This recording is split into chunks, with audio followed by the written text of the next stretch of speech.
A confirmation about the audio, please, guys. Is the audio clear and better now? Okay, good.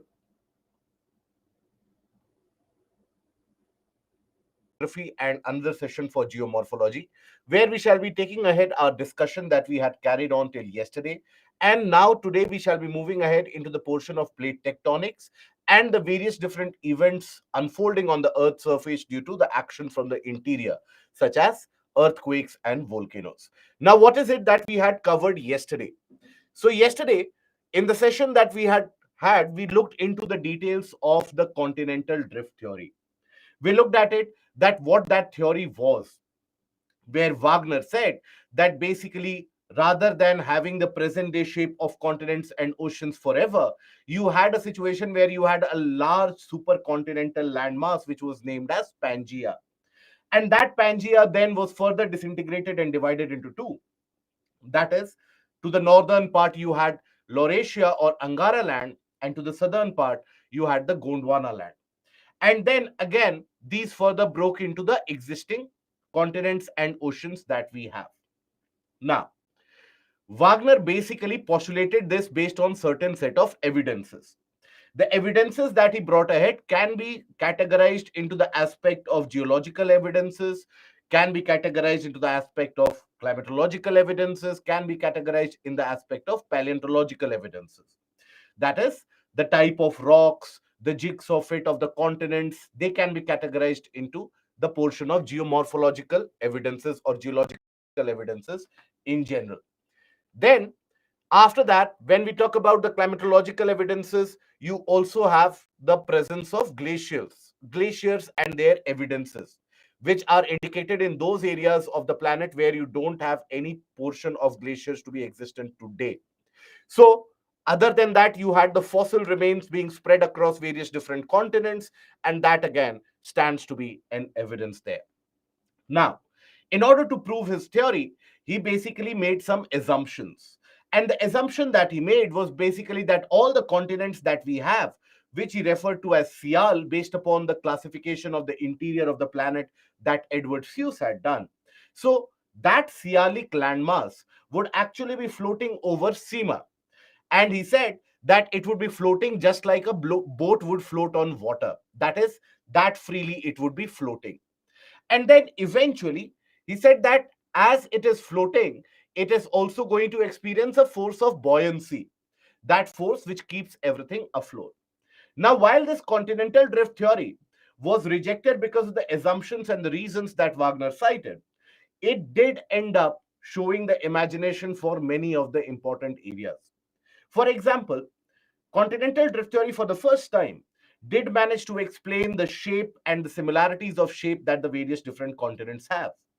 And as he was explaining the continental drift theory, he said that look, as the continents are moving leftwards or northwards, that westwards or northwards, that is what he basically tried to indicate, westward drift of the continents and the movement away from the poles.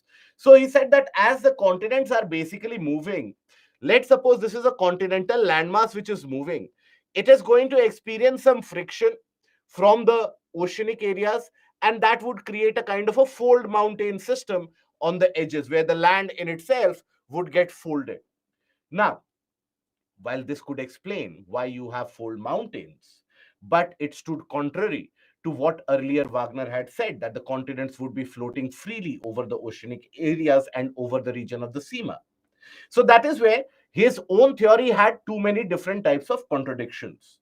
The reasons that he cited for the westward drift was basically that you have the planet which is rotating.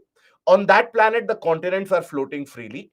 Now, the gravitational pull extended by the sun and the moon are so very strong that as the planet is continuously rotating from west to east, that gravitational pull grabs on to those continents, doesn't let it rotate as freely, and those continents, they are being held up, and that is why they have that kind of a tensional force where on one side the planet earth is taking them from west to east, but on the other side you also have these continents being held up by the moon and the sun, due to which these continental land masses broke up, and that is how you have the westward drift of the continents. even though this reason was incorrect, but that is what he cited. Then after that, he also provided the theory or the reason for why is it that the land masses are moving away from poles to the region of equator. And that is what he referred to as the flight away from poles or pole flux. And in that, he basically postulated that look, planet Earth is a spherical object, but it is not a perfect sphere.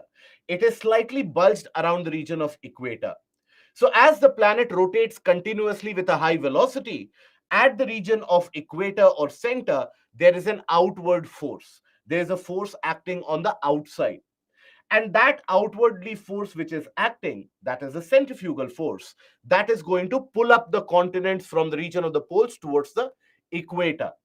And that is the reason that he cited for movement of continents like Africa, India, Australia, etc., away from the polar region into the present areas. Now, we have seen that this theory was rejected. Then, after that, in the few years, in a decade or so, you had a convection current theory provided by Sir Arthur Holmes. And this convection current theory basically tried to explain that how the residual heat, immense amount of residual heat, which had been trapped in the interior, that residual heat is being emitted periodically from various different areas, and that ends up melting the region of the mantle where it is emitted, and there's a convection current generated in the region of the mantle. Now, that convection current which is generated in the mantle, it will have a vertical component where that heated section will be rising up. It will have a horizontal component where that heated section will then diverge, and again a vertical component where the convection current will have a downward motion. So in each of these events, the ground surface can react differently. For example, when we have a vertical component, it can lead to an inflation of the ground surface where the ground surface can get uplifted. It can lead to a kind of a folding of the ground surface as well. Certain cases, in this vertically rising up column of heat, the ground can crack up, create volcanic eruptions. And then when you have the horizontal movement of heat in that convection current, that horizontal movement will be pulling away the land masses, the crustal surfaces, and can lead to development of large cracks. Then after that, the downward portion of that convection current cycle, that downward component will be eventually pulling down the landmass along with them, creating deep depressions and trenches. But then Arthur Holmes only told about the convection current. He did not talk about the geomorphological implications of what this convection current would lead to. Now, this helped us understand about the portion of internal heat and how that heat is then circulated. Thereafter, we looked at the seafloor spreading theory. And in the seafloor spreading theory, we basically looked at it is something which was provided by the American naval expeditioner, that is Harry Hess. And Harry Hess, while postulating this theory, he talked about the fact that the seafloor that we look at, and we have a kind of an understanding that the seafloor would also be completely flat. It is not so. It has got various different discrepancies, various different types of underwater mountains, and also a continuous presence of ridges. Now, what do we understand by a ridge? When you hear about the term ridge, what is the meaning of that? So, ridge is an upraised portion having a kind of a length. When we talk about a mountain or a kind of a hill, these are isolated features. A ridge is a continuous upraised portion that you have. So, just to help you visualize, yesterday many of you had an issue with understanding what do we mean by a ridge. So, just to help you visualize, this is what a ridge will appear to look like. This portion that you see, okay? So that is what the ridge line will appear to look like. Now, he found the presence of these ridges in the middle of the ocean and in various different parts of the ocean, where Harry Hess observed the presence of or evidences of active volcanism. Active volcanism means there has been evidences of frequent volcanic activities happening in that area. Now, Harry Hess, after making these observations, he also observed that when he looked at the sediments and the rocks at the sea floor, None of those rocks or sediment pieces were older than 200 million years. Whereas on the ground surfaces, on the continents, one could find the evidences of rocks being around even 3 billion years old, 2.5 billion years old, and so on. But not in the case of the ocean, particularly the Atlantic Ocean. So that gave him the idea that at one point of time in history, there would not have been any Atlantic Ocean at all. And slowly and steadily, newer crust would be created at the region of these oceanic ridges. And they would have pushed the existing land masses aside. Now, while the newer crust would get created, where would the older crust go? After all, the surface area of the planet is constant, that is not changing. So that is where Harry has said that the older portion of the crust basically is consumed at the oceanic trenches.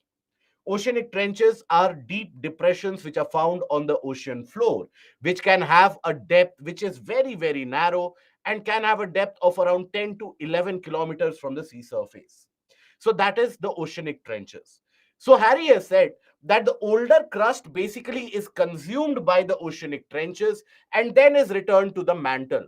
Whereas the newer crust, again as a part of the convection cycle in itself, rises up through the active volcanism. Newer crust is created, pushing the older crust aside.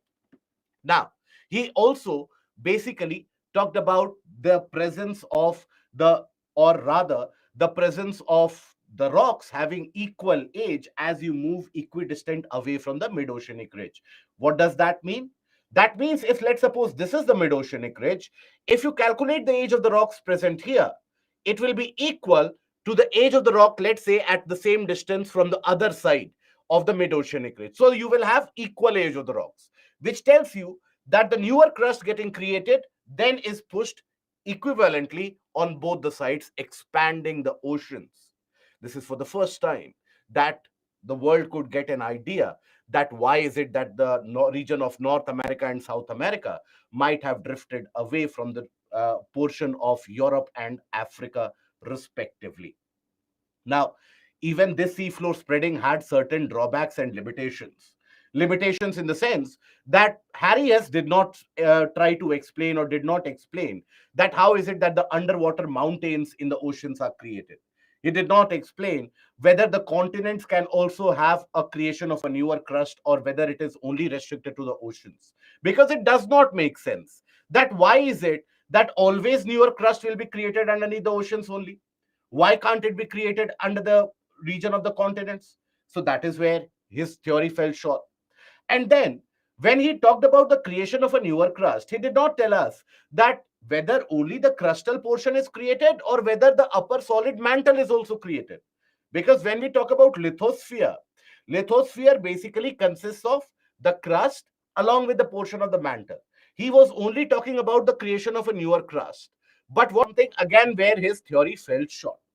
But despite all the shortcomings, seafloor spreading theory was also very important and very significant in showing the way for the future geographers such as Morgan, Tuzo Wilson, Parker, all of these, Mackenzie. Now, all of these people, they were basically simultaneously observing various different events. What events were they observing? We will talk about that. And they were carrying out their own individual independent researches. So everybody would be submitting the research papers in the various universities that they were actually employed with and connected with. And eventually, all their individual works helped us understand Earth's interior better. And at the end of it, we had been able to postulate or develop what is referred to as the plate tectonic theory. So, all the previous theories, that is the theory of continental drift, the theory of convection current, the theory of seafloor spreading, all of them eventually lead us to the theory of plate tectonics. Now, the term in itself, plate tectonics, I'm sure, unless and until you guys have started studying Latin in your early days, I'm sure this is for the first time that you would have heard about the term tectonic, right? It might not be the absolute first time in your life. You might have read it before somewhere, but nowhere other than this would you have heard about the term tectonic. So, what is this theory about? How do we arrive at this theory? All these big people that you see, Mackenzie, Parker, Morgan, Wilson, all of them, how is it that they arrived at plate tectonic theory? What are plates? How do we get to know what are these plates? And if these plates end up moving, why do they move? Can a new plate be created ever? Or if it is like the creator's imagination itself, that India and Australia will be a part of one plate, so that is going to exist forever. So all those details we are going to study today. We are going to also study how is it that the Himalayas got created in various different stages, what existed in that region before, and why is it that the region of Himalayas is still experiencing a rise in height. Now, by the way, before I proceed ahead with the today's module, I had requested you guys yesterday to take a look into certain portions of map pointing. How many of you, or I hope significant majority of you, have done that, right? If there is anyone who has not done that, please understand that it will only enhance your understanding of the subject. Okay, so just take a look at those particular map pointings. Now, why I gave many of those areas of map pointings is it will help you understand today's chapter in a better way. Now, in case you have not done that, I would again urge you to do those map pointings along with the portions that of map pointing that we will be taking up for today. Do those map pointing. It will always be helping you. Okay. Now, here, Lake Victoria, Lake Tanganyika is present in the region of Africa, around the region of African Rift Valley. Okay, right? Atlas, basically, see, Atlas, when you are taking a look at it, it should always be from an explorative view.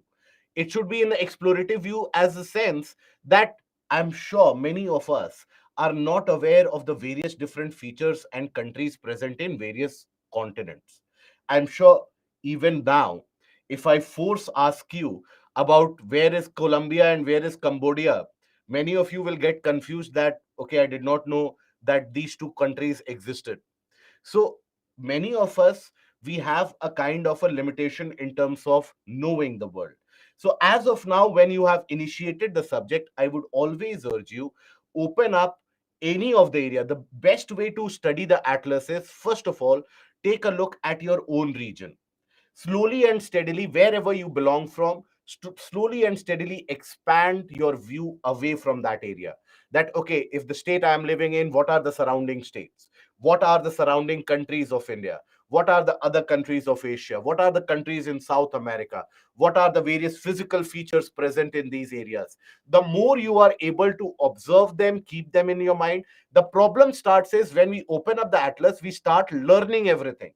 We think about it as a kind of a content book, and we start learning and by hearting everything, and neither are we able to learn anything, nor are we able to retain anything, or nor are we able to maintain the interest in looking at the atlas anymore. So it is a kind of a double whammy or triple whammy, if you can think about it. So what I would rather suggest and urge you is, whenever, one of the factor is that whenever in current affairs any new aspect or any new region is talked about, open up the atlas, locate that area. Otherwise, also get into the habit on a weekly basis, at least twice, to open up the atlas, explore a particular continent. I'm sure many of us would not be aware about the features of Chile. I'm sure many of us are not aware whether Bolivia is landlocked or not. Look at that, explore that. That is how slowly and steadily, over a period of 2 to 3 months, your understanding about the world map, world geography, will be much better than any of your competitor who is simply by hearting and mugging it from the book. Naturally, you will be able to describe, for example, eventually as we proceed ahead as well, for example, where is it across the world that iron and steel industry would be located. So that is something which will come naturally. Any atlas that you have can solve the purpose. Sierra Madre. Sierra Madre is basically anybody who has located Sierra Madre. Good. Mexico. Yesterday I told about Mexico. Pyrenees are present where? Look at the region. I'll not tell you precisely, but take a look into the region around Spain and Portugal. Great Dividing Range. Where is Great Dividing Range? Very good. Australia. So that means you have pointed it out. Good. Kola Peninsula, it is not Kala Peninsula, it is Kola Peninsula. And Kola Peninsula, if you take a look at it, let me take the help of a world map, any of them. So this is the region of Kola Peninsula. Okay. This is the area of Kola Peninsula. Okay.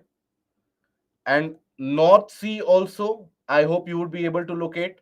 North Sea is very rich in terms of oil resources. And in fact, majority of the British politics, if you follow, you will find that majority of the politics which goes around is around the extraction of that particular oil. Okay, very good. Why was the name Sial Sima? It is not SEEMA SEMA, it is SIMA. So that is the classification which was done based upon the presence of minerals which Zeus thought to be present at that time. Sial represents silica and alumina. SEMA represents silica and magnesium. Yes, Gaurav, that is correct. Okay.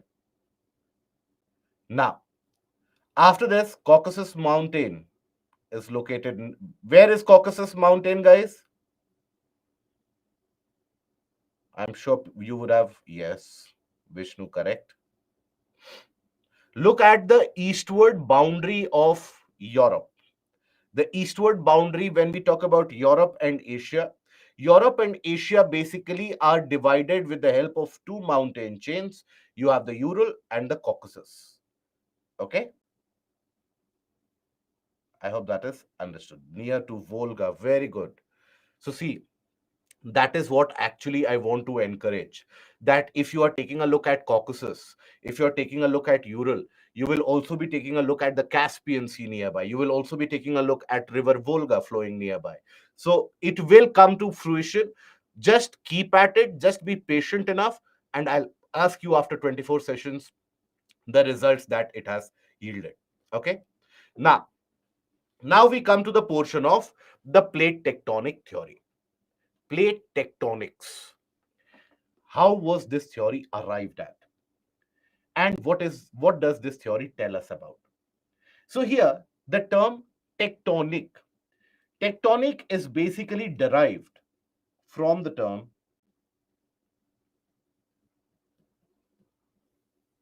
tectonic, which basically refers to the act of building anything. So plate tectonics, basically, it, in a simpler terms, it talks about the various plates building up the land masses. Now, what do we understand by plates? What is plates here? So, the theory said that look, when we talk about the entirety of planet Earth, in terms of its interior, in terms of its structure, the portion of the crust along with the solid upper mantle, that is what is referred to as lithosphere. Now, that lithosphere is not consistently joined and uniform all throughout the planet.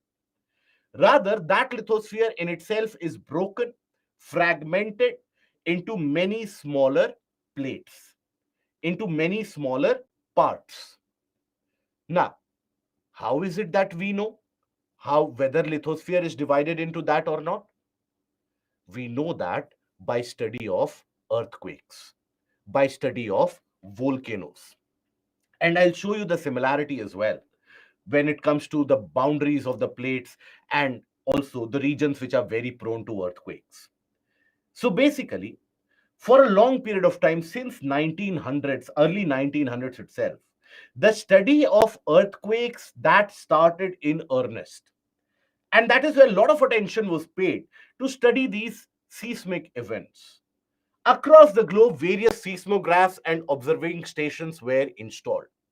And even the minutest of disturbance which the planet's surface would experience, that was recorded. It was found out after decades of such records that earthquakes do not randomly happen anywhere and everywhere. It is not as if that there is some kind of a supernatural force, that you are an individual who has done a lot of sins, so in your place you will have an earthquake. No, earthquakes and volcanic events, they have a kind of a striking similarity in the regions where they occur. Now, upon greater understanding, it was found out that these might be the weaker regions of the earth's crust. That is why so much earthquake and shaking is happening, so many volcanic eruptions are happening in this region. So with that, and upon emphasizing and analyzing them in greater detail, that is how one arrived at the plate boundaries. First of all, what I'll do is I'll take the liberty here of showing you the regions where you have the earthquakes. Okay, these are the areas which are frequented by earthquakes. You observe that it is not as if these dots are represented and spread all across the globe. No, these are restricted over a certain linear area. These are restricted over certain regions, as you can see. If you can observe the pen on the screen, you will observe that majority of them, they are restricted around the certain areas, including the mid-oceanic ridges. Now, another striking similarity is, look at the region where recent volcanic events have happened. You'll find again a striking similarity in the regions where these volcanoes occur, and in the region, look at the region around Pacific, for example. Look at the boundary surrounding Pacific. You will observe that these areas are frequented by volcanoes. These areas are also frequented by a lot of earthquakes. Now, it is with this that we got an idea about the boundary of the plates, that these might be the plate boundaries. That is why so many earthquakes and volcanoes are happening in this region. So, with the help of these studies, that is how all of these guys, Mackenzie, Parker, all of them, they ended up postulating the plate tectonic, where they said that the lithosphere, I'll write what do we mean by that? Crust plus solid upper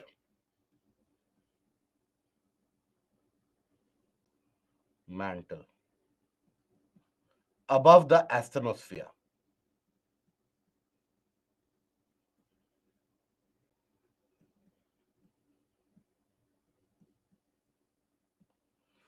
Okay, so the lithosphere is broken into various different plates, and these plates end up moving over the region of molten mantle. Which portion of molten mantle are we talking about? So when we talk about molten mantle, we are talking about the region of asthenosphere. Good. So that plate is actually moving over the region of asthenosphere, and then they will be moving with relation to, or in a relative manner with respect to each other. Any kind of a movement which will happen in any of them will end up influencing the other movements as well. So these are your broader plate boundaries overall. Now, if you analyze this image carefully, not only do they indicate the plate boundaries, they will also be indicating a relative motion that these plates are undergoing with respect to each other. Now, overall, the plates are classified based upon their size into major plates and minor plates. Okay, so the smaller ones obviously will be the minor plates. And when we talk about the major plates, which are the major plates? Here, observe with the map. So here, when we talk about the major plate, observe here, you have the North American plate. It is significantly larger, isn't it? So North America,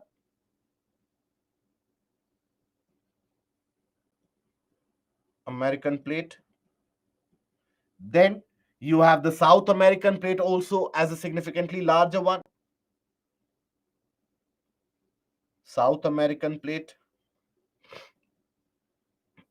Then,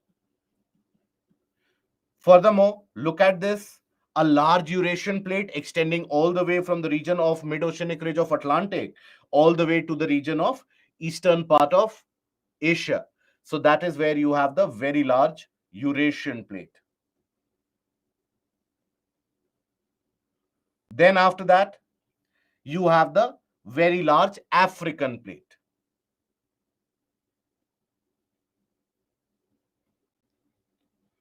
Then you have also another very large Antarctic plate.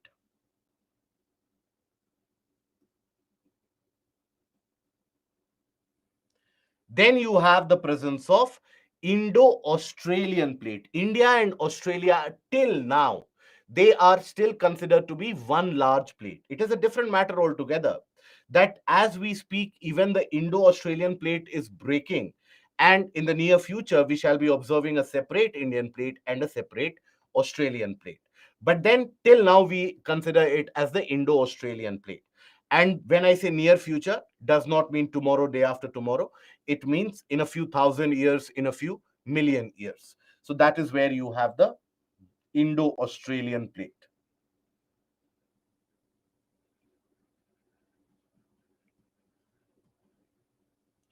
And then another major plate that you will come across is the very large Pacific plate.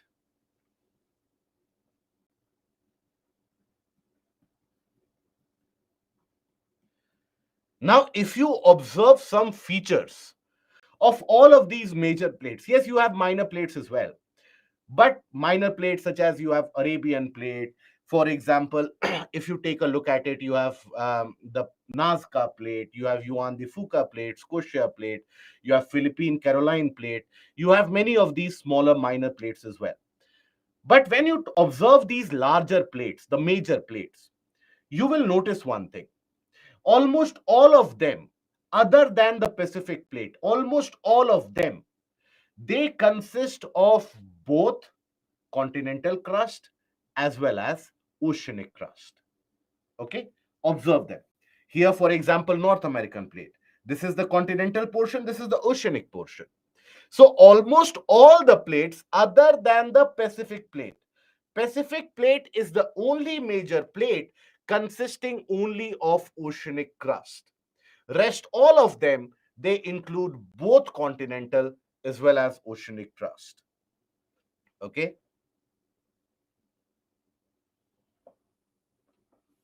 contain both continental and oceanic crust. Pacific plate is the only major plate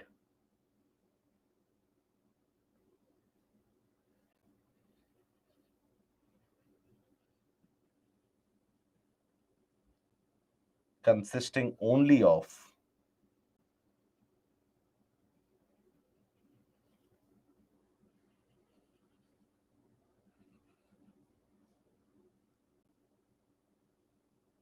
oceanic crust.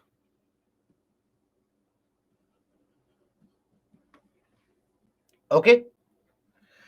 Now, here in every one or every other plate, you will observe major plate, a mixture of both of them. Now, these plates, they end up moving over the region of asthenosphere. They are drifting. Something that Wagner had basically predicted almost half a century before all these guys had the audacity to imagine this. Wagner basically had provided that imagination almost half a decade or 50 years earlier than the plate tectonic theory. But then this again explained the fact that yes, the continents can drift. The regions of these land masses can drift. Now, all these plates, they end up having some or the other motion with respect to each other. And why do they have that? Yes, even Antarctic plate will have that. Okay, even Antarctic plate will have both oceanic as well as continental crust. So overall, why is it that you have these plates to be moving? How do they move? In which directions do they move? How long will they move? Will they keep on moving endlessly? Are these plates a permanent feature or not? Let us understand. So first of all, we take a look at the basic question: why do the plates move? If these plates indeed are present and they are moving, why do they move? So the answer here is in two words, if I can tell you about it: convection current. That is it. So the plates move because of convection current.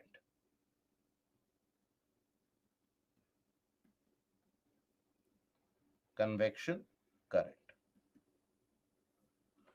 Now, yesterday, if you recall, we had talked about a basic experiment. We had talked about a basic experiment where we looked at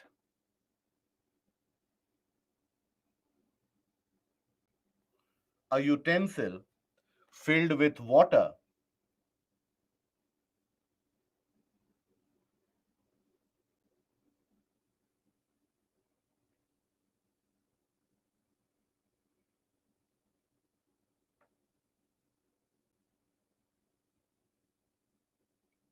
and there we had seen that on this water, let's assume if I am able to place two different, let's assume I'm able to place here two different blocks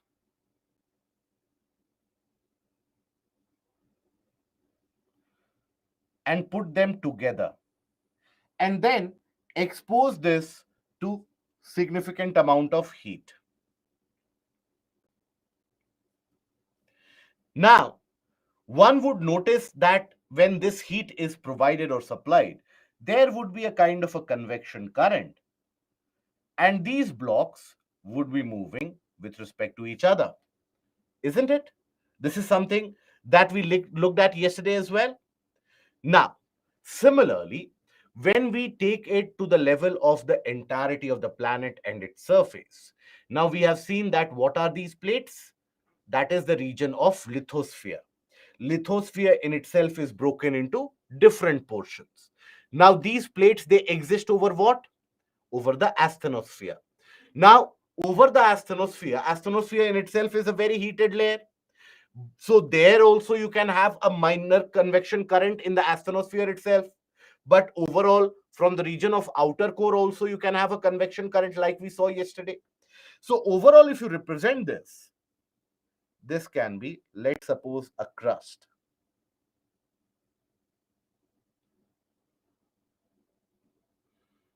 Which arrow is not clear? I hope. Yesterday also we had drawn the same image, so that is why I hope now the arrow is clear. So let's suppose we have a kind of a crustal surface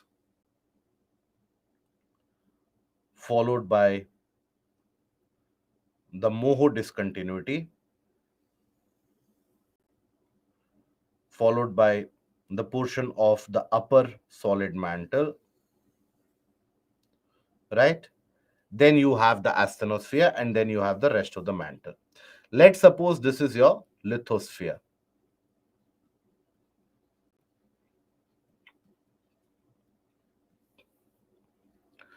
Conrad discontinuity is between the upper crust and the lower crust. Between the crust and the mantle, it is always going to be Moho discontinuity. Okay. Now, in this case, let's suppose this is your portion of mantle. Let's assume any of these plate boundaries. Let's take any of these plate boundaries. So, when we say plate boundaries, there will be a kind of a division, a breakage, a boundary which will exist here, isn't it? Now, if there is a convection current, now convection current can be originating from the region of Gutenberg discontinuity or the core mantle boundary, Or sometimes the convection current can also be initiated from the asthenosphere itself. Convection current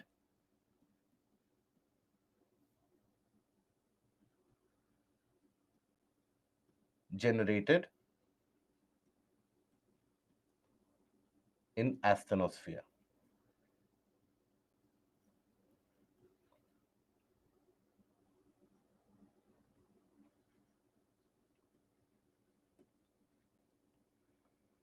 Okay, so this is where you have the convection currents which can be generated.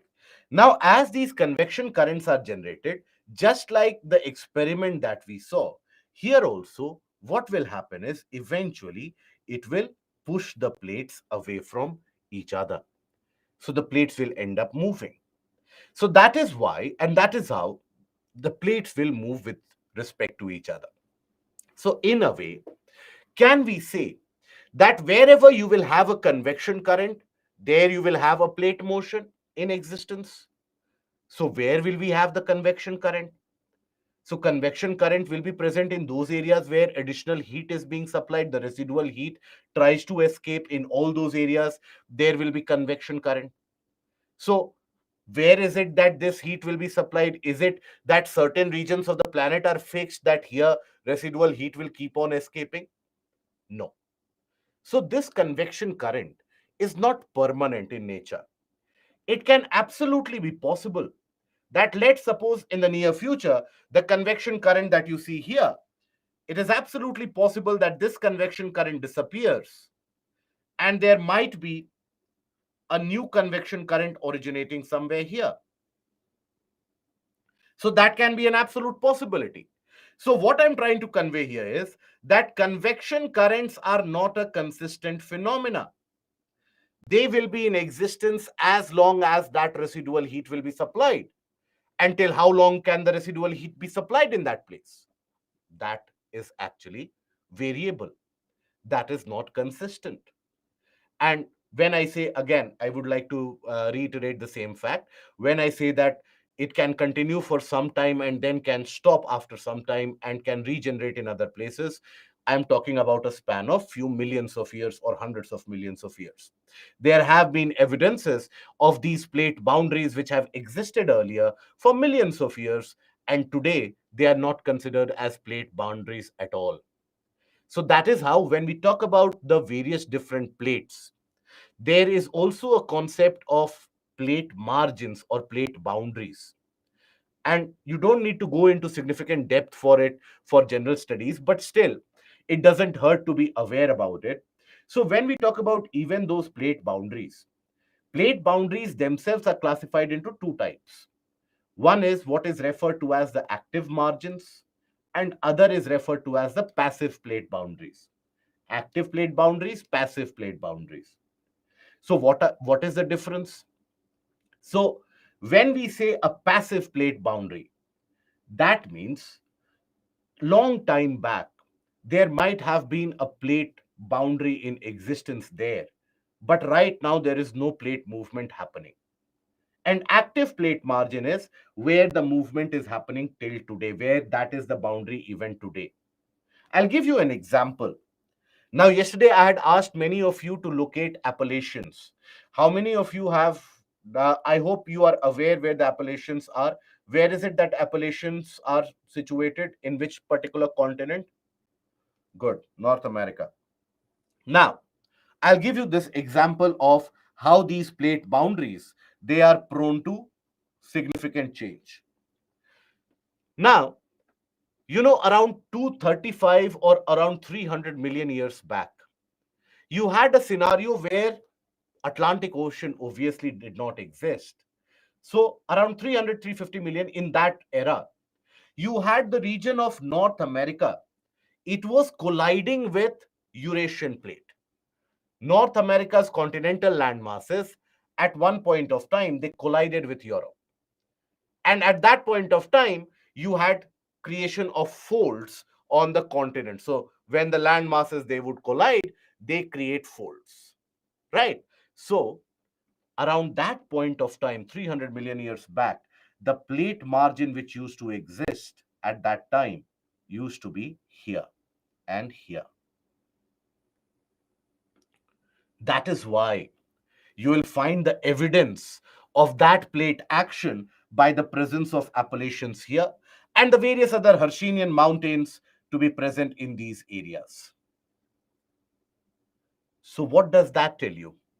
Right now, you are not going to observe any movement in this region. Whatever movement you are going to observe is going to be on a new plate boundary. So, this is the older plate boundary, which would be active at one point of time. But now that is no longer a plate boundary anymore. So that is your passive, and this is your active one. All these plate boundaries are your active ones, which are still in action. Now, this is basically to tell you that the plates, they end up moving due to the convection current. That convection current, especially the horizontal factor of it, there is a significant role to be played by the vertical component of that convection current as well. But it is that horizontal component of the convection current which tries to provide the tensional force, which pulls the plates apart and away from each other. Now, here, this is the convection current or depiction of convection current in the mantle. And here you can observe you have a mid-oceanic ridge and eventually the moving plates. But then, I'm sure if you can imagine, if you can think about it, then these plates, what would be the approximate thickness of these plates? Let me see.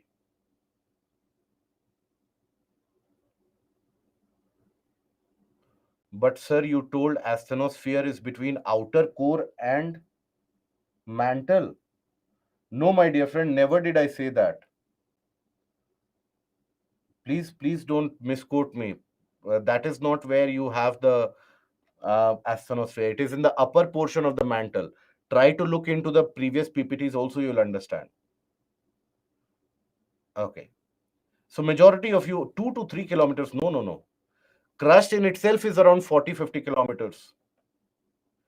So majority of you have given the correct answer. The plate thickness ideally would be the thickness of lithosphere in a region.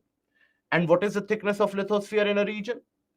Roughly around, if you take a look at it, roughly around 100, 150 kilometer in that range. Because underneath that, you have the asthenosphere. So from the surface, roughly around 100 to 150 kilometers. Okay.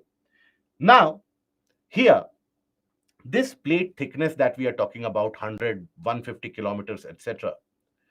If there is, let's suppose, a region where there is a plate boundary, like we saw in the earlier image, if there is a plate boundary here, it is fair enough to understand that yes, convection current is acting and these plates will be driven away. But what about a scenario where there is no such plate boundary? There is a kind of a uniform plate which is in existence. Okay. Let's suppose there is this uniform plate, intact, quite intact. And from the region of mantle, here you have the convection current. Now, here you don't have a plate boundary. So what do you think will happen in this case? So here, before analyzing this, I want you to recall another one of the mischiefs that children usually do, that I'm sure many of you, at least the normal people amongst you, would have done that. Otherwise, if you are very innocent in your life, then it is a different matter altogether. But if you remember in your childhood days, you would have had a plastic scale, a plastic ruler. Now, if ever you have tried to put it over a flame to see how the plastic melts, if you would have observed that particular phenomena, right? Yes. So let's suppose this is your flame. And on top of that, if you hold a plastic scale. Now, what will happen in this case? It is not as if the plastic will immediately melt like liquid. Slowly and steadily, you will find that the plastic starts weakening thinning out in this area. If you stretch it from this area, it will expand. It will get thinner and furthermore thinner. And eventually, this will break. Right? I'm sure all of you would have observed that if you continue to stretch the scale, it will provide heat in the central portion continuously. And then eventually, as you keep on stretching, it will start thinning out, further weakening, and eventually it will break. Now you'll be surprised to know that the plates also behave in the exact similar manner. So when we talk about the convection current, let us break down this convection current significantly. Let us try to break this convection current into the various components that it has. So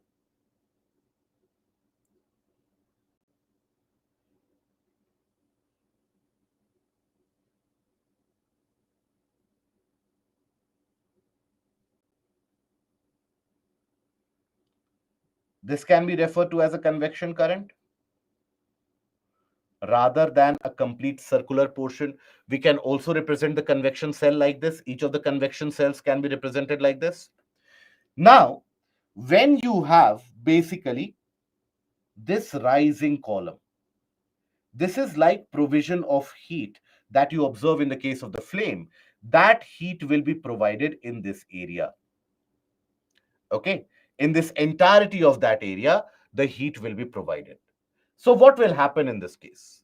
In this case, it will start to thin out. Here, the crust will start to thin out. The plate in itself will start to thin out.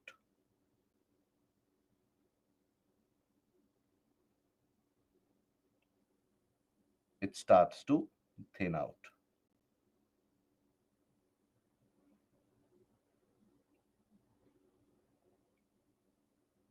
Why? Because consistent heat is being provided. And simultaneously, this horizontal portion of the convection current will solve the purpose or serve the purpose of providing that kind of a pull. Providing that kind of a pull. So an individual, let's say here, even though individuals don't last for that long, in fact, human races don't last for that long, but overall, they will experience a movement away from each other. Slowly and steadily, this region will get further thinner because of greater amount of heating.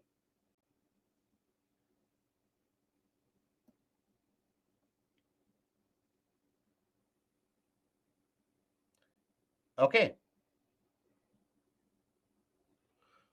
very, very thin. Now, here, what do you think will happen in this region?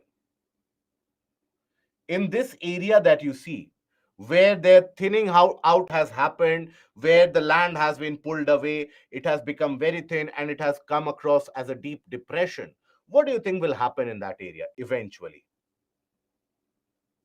You will have the condition where, yes, perfect. Sumo and Dhanya, perfect. Here, water from the nearby region that will start coming in. Water from the nearby area. So, for example, if I take this example, here, the African plate, let's suppose, if it develops a kind of a depression here. So, water from the surrounding region will enter that depression, isn't it? We can say that water from the surrounding region will fill it up, form a kind of a sea or a shallow sea.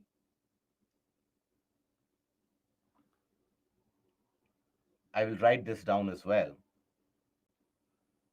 Due to the depression created by the pull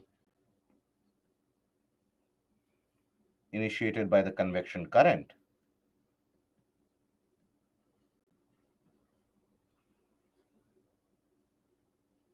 convection current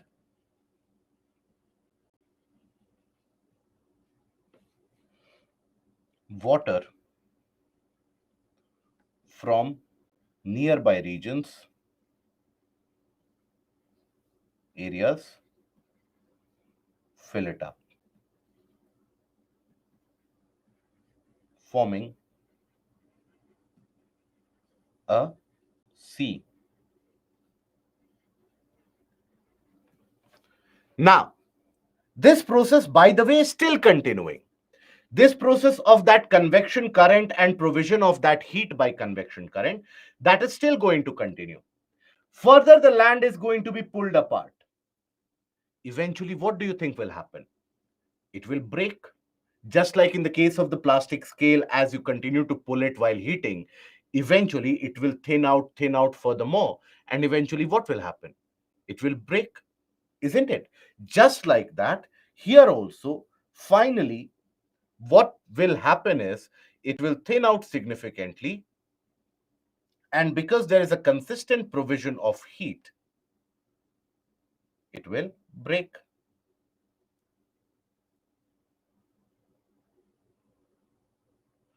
Now, in this particular area,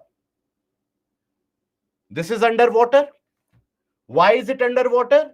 Because the depression has been created where the nearby water body has come in. So it is underwater. And in this area, that convection current and that breakage will lead to what particular activity? Volcanic eruption. Because now the molten materials can rise up, and through the break, through the rupture, they will be forcing themselves up. And when they rise up, when there is volcanism, what will happen? They will create a new crust. They will push the existing crustal portion aside. And what we saw as seafloor spreading, that is something which is experienced. So that is how the convection current, wherever it comes into existence, it can end up creating a movement there itself. Now, why I took the example of the region of Africa is that is one of those areas where the convection current has initiated and the land is still intact. But as we speak, the land is weakening. That is why I had told you to locate the region of Lake Victoria and Lake Tanganyika, because both these areas, they lie across the region where Africa is actually going to break into two. In the near future, or in the next few millions of years, you will come across the fact where the region of Africa and the African continent in itself will be breaking into two. In fact, that is the reason why, if you observe the area around, let's say, to observe the area around the Arabian plate. So if you look at shape, the shape of the Arabian Peninsula and the shape of the Horn of Africa is quite similar. It is here where earlier that divergence has happened and has created the very shallow or the very narrow Red Sea. Red Sea has not always been existent there. Red Sea has not been present there even for, let's say, more than 100 million years. But then it is that creation, that divergence of plate, which has caused that presence of Red Sea. Okay. So this is what you have as the case of plate movement, even in those areas where the plate has not been broken. And this is the schematic image and diagram for the same. So here you will observe that as you have a significant amount of heat, this is the vertical section of the convection current. Okay. Vertical section of convection current.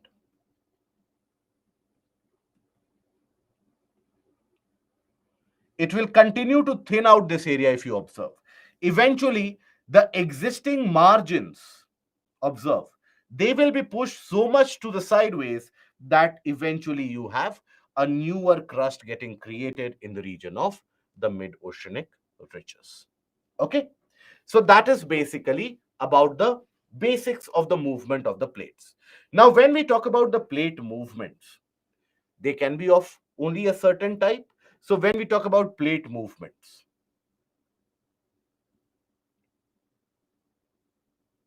so plates can end up exhibiting only three types of movements.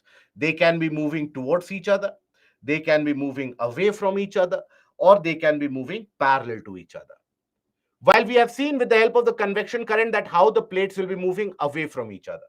But what about the remaining two? How is it that the plates are moving towards each other? Convection current will actually be pushing them away. So how is it that the plates are moving towards each other or parallel to each other? So understand this. Let us suppose you have the presence of four different plates.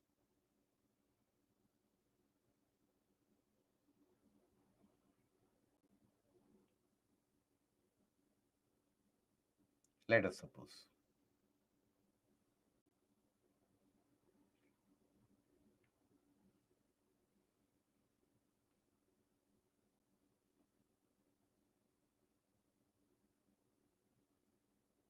Okay, let's name this A, B, C, D. Now, here, if you have a convection current between B and C, and there is no convection current underneath A and D, these are your plate boundaries as well, but there is no convection current underneath it. Now, B and C, they will be moving away from each other, isn't it? B and C move away from each other.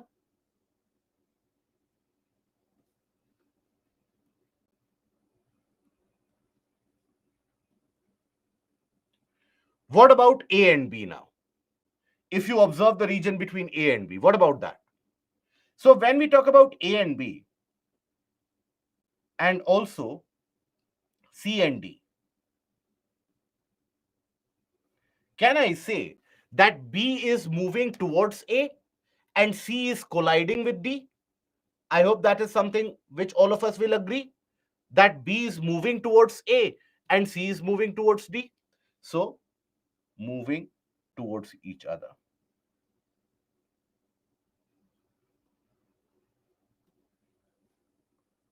Each other. So you can see that due to one convection current, you can have these two motions simultaneously happening. But what about parallel to each other? How is it that the plates will move parallel to each other? So for that, again, think about it. So let's suppose I have, and take a top view here.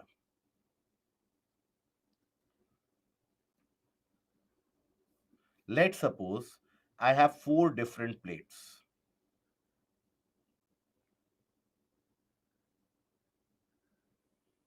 Or rather than this, let me indicate it with the help of map itself. I'll take you to this image. So here, if you observe, there is a kind of a mid-oceanic ridge in this area. In this entirety of the area, there is a kind of a mid-oceanic ridge. Now, in that region, there is a convection current underneath in that entirety of the area. So that area or this region is actually moving in westward direction, and this portion is moving in the eastward direction. But let's name this particular region as A. Let's name this particular region as B. Now, if I ask you a very basic, simple, logical question, that there is a kind of a divergence and a convection current induced divergence happening across for tens of thousands of kilometers. Do you think that the rate at which these divergence is happening here, that will be the same rate at which divergence is happening here, and the same rate that of which divergence is happening here, and the same rate at which divergence is happening here? Do you think the rate of divergence in all these places will be the same? No, it can never be the same. Very good. It can never be the same, because spread over a very large distance, you cannot expect the same kind of movement happening across, let's say, in the northern portion of Atlantic and even as far as the southern portion of Atlantic, because the amount of heat emitted, the strength of the convection current in each of the areas might end up varying. So now I bring you to another possibility, and that possibility is here. If I talk about let's say A. Let's suppose A is moving in a eastward direction at a rate of, just as an example I'm giving you, at a rate of 3 centimeter per year. And B is moving again in the eastward direction at the rate of 0.5 centimeter per year. Okay. So A is moving at the rate of 3 centimeter per year. B is moving at 0.5 centimeter per year. But here, both of them moving in the same direction, do you think they will be able to move together? Can we not say that A is moving at a much faster rate, B is moving at a much slower rate? We can say that, right? Now, if A is moving at a faster rate and B is moving at a slower rate, can there be a crack which will develop in this region? Is it? Can there be a crack which will develop as these different areas are basically moving at different pace? Yes? Very good. So that is where you will observe that both these plates, they are moving in the same direction. They are moving parallel to each other. But there has been a crack, a plate boundary which has been created only because they are moving at different speeds. They are moving at different rates. So that is why a boundary, a margin will end up getting created. Is that understood? Right? Very good. How seafloor spreading be created after plate breaking? Because what is seafloor spreading, my dear friend? That is where you have the creation of a newer crust and the existing crust gets pushed aside. So when this convection current continues significantly, it will eventually end up breaking the crust, breaking the plate boundary. And then what will happen? From that region, more. So that is why I had used this particular image. So if you take a look at this image here, observe, eventually it will break here. Eventually that vertical section of the convection current will lead to the breakage here. Then what will happen? Once it has gotten broken, then the molten materials which are a part of the convection current, they will rise up, they will solidify in this region. Whereas the horizontal section of the convection current, that will be pushing the two existing portions aside. So the older rocks get pushed aside. And here you already have a water body. Why? Because of that depression, the nearby water bodies, they come into that. Okay. I hope that is understood. Yes, Vaibhav. If their speed is same, then no crack. No, then why will a crack exist? Only when the speed is different will the crack come into existence. Let me represent that with a schematic diagram here. Let's suppose I have a plate here, A, or let's suppose I have two plates here, A and B. Let's suppose this is one of those points of divergence. Now it is diverging. But the rate of movement here is, let's assume 4 centimeter per year. Here you have 0.5 centimeter per year. So as they are moving at different rates, even though in the same direction, a crack will end up developing, right? And that is where you observe a kind of a parallel motion of the plates. Parallel motion of plates. Okay? In a way, we can also say that these parallel motions, they will always happen at a region where you have a point of divergence, where you have a very large area of divergence. That is where these parallel motions will happen. So the type of plate movements overall, they can be towards each other. That is referred to as a convergent plate. They can be away from each other. That is referred to as a divergent plate boundary. And they can be parallel to each other. That is what is referred to as a transform plate boundary. Okay, so these are your different types of plate movements. We will understand and analyze each one of them along with relevant examples, that where across the planet convergence is happening, divergence is happening, and what is that leading into, what kind of landforms are created in the process. So first of all, we start with the convergence of the plates. When the plates, they collide with each other, there's a kind of a convergence. Then what happens? We will take a look at that. Okay, volcanic eruption, Asha, can happen underneath the water, also can happen under the continental, in the continental areas as well.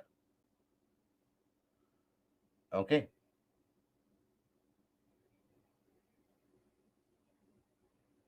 what water body point are you asking about, Gulam? Kumari, but in the first picture there will be convection current near A and B. Yes, so what? Convection current will be there near A and B. So it need not be necessary. Please understand, plate boundary does not always mean there will be a convection current underneath. Okay, does not always mean. For example, if you talk about the northern boundary of the Indian plate, there is no convection current underneath, but it is a plate boundary. So wherever there is a plate boundary does not mean it is a convection current. Okay, subduction is, we will come to it, we have not yet covered subduction. So all those asking what is subduction zone, etc., see, if you have a predefined understanding of those subduction zones, etc., be satisfied with that, we will cover that. How these plate boundaries are created? By these, sometimes these convection currents, sometimes the breakage happens, as we have seen in the case of transform movement, that you had a divergence which creates a kind of a breakage. What happened when volcanic eruption happens under the sea? It continues. You have many areas under Atlantic where still volcanic eruption happens on a daily basis. It happens. It is something which is quite common. Okay. Javaria, yes, igneous rocks are found underneath the ocean also. Vikram, passive margins are those plate boundaries which at one point of time became the plate boundary, in a sense that there was an active plate movement in that region, but now the plate boundary has been created somewhere else, and that entire region is moving collectively. Like you see the eastern coast of North America, at one point of time 300 million years back there was an active plate boundary there, but today the plate movement of the North America is happening from the region of the center of the Atlantic. So that is a passive plate boundary now. Okay. Destructive boundary is also known as, yes, yes. Um, Asha, where the heat from convection is coming from, it can come from the region of the Gutenberg discontinuity due to the residual heat. It can also come from the region of asthenosphere. What is a trench? I'll come to it. Don't worry. I'll explain what is a trench and how it is created. Okay. So here, yes, we'll cover the PYQs. Now, here we talk about the basics of convergent plates. So, what is convergence? When two plates they collide. Now, whenever the two plates will collide, that will create its own kind of impacts and effects. Always. And this is a very natural law of science or natural logical aspect, where if you have two objects, let me create a scenario for you. So, if you have two objects, one is your iron sheet made up of iron, a slab of iron. And one is, let's say, a thick, happy go lucky thermocol block. Now, if you push both of them towards each other, which one amongst them do you think will ride above the other? Or which one do you think will be underneath? Obviously, if you apply your logic or if you have done that before in your life, you would observe that thermocol simply overrides the iron. Iron is not lifted up by thermocol at all, isn't it? So, what does that tell us? That gravity will have an impact on the heavier object, and the heavier object will remain at the lower portion and the lighter object will be pushed up, isn't it? So apply that same logic here also, and remember these key points. One is that heavier plate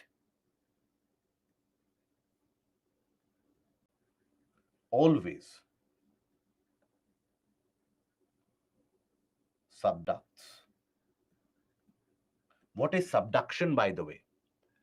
Subduction is when one plate goes underneath the other one. That is what is referred to as subduction. So the region where that subduction is happening because of collision, one plate is going underneath the other plate. So the region where that subduction is happening, that is referred to as a subduction zone. Now, again, another aspect that I want you to use your imagination and recall the things and the events from your childhood days. Basically, I'm sure you would have seen or you can imagine a kind of a toy train, a plastic toy train. Many of us would have played with that in our childhood days. Now, when you keep that plastic toy train on a table, it will be very stable. It won't be moving. But then, if you do one thing, where you take that plastic toy train and take to the edge of the table and hang the engine downwards or any portion of it downwards, hanging freely, what do you think will happen? Will it be stable anymore? No. What do you think? Yes, very good. It will basically end up falling. That overhanging portion will have the gravitational pull, and the gravitational component will be so significant that the rest of the train set also ends up falling. Now, apply the logic here as well. Once a plate, the heavier one that is, once a heavier plate starts going down, so this portion which has gone down, that will act like a overhanging portion, like of the toy train that we talked about. So for the rest of the plate, can we say that it will exert a pull for the rest of the plate as well? Will that be logical? Yes? Perfect.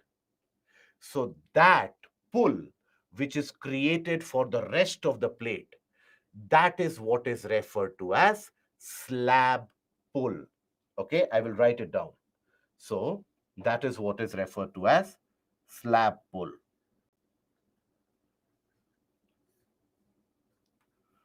The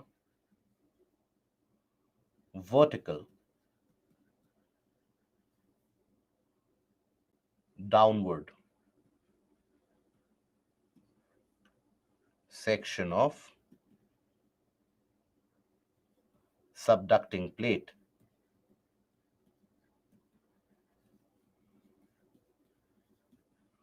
will influence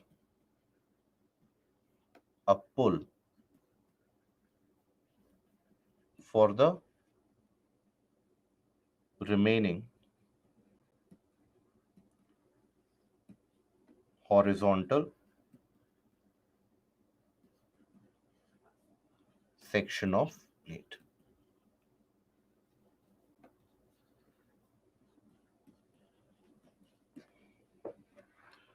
Okay, so in a way, what this means is, let's suppose you have one plate here. Let's assume this is the continental plate, and you have the oceanic plate. Now, oceanic plate is the one which will undergo subduction. In the case when there is a convergence, oceanic plate will be the one which will undergo subduction because oceanic plate is always going to be heavier. Now, this portion which is overhanging, has got a kind of a vertical component here. So this will get influenced by gravity, right? So this section gets influenced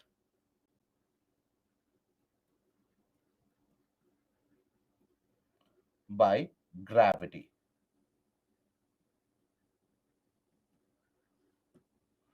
right? So that influence due to gravity will mean what? Gets pulled downwards.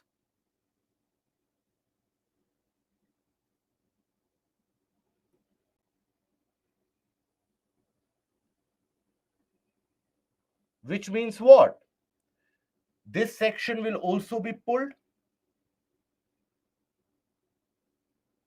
would be pulled towards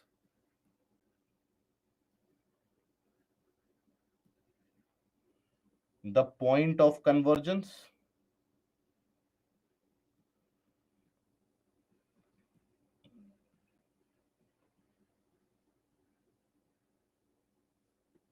Isn't it? So that pull is what is known as slab pull. Okay, I hope this portion is clear. Now, after this, we come to, so this is how do plates subduct. So we take the case of the convergences. So when we talk about plate convergences, this is going to be subduct. So when we talk about plate convergences,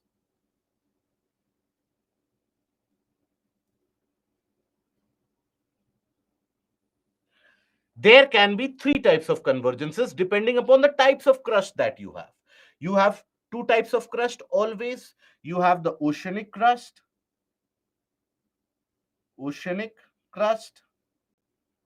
and continental crust.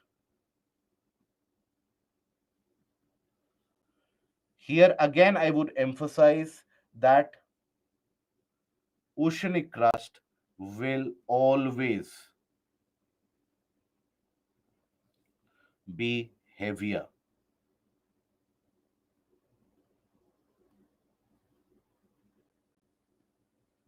and undergo subduction. Will always be heavier and will always undergo subduction. So you have three types of convergences. You have ocean, or rather ocean continent, first of all. Then you have ocean, and then continent. Okay. So these are the three types of convergences which can happen.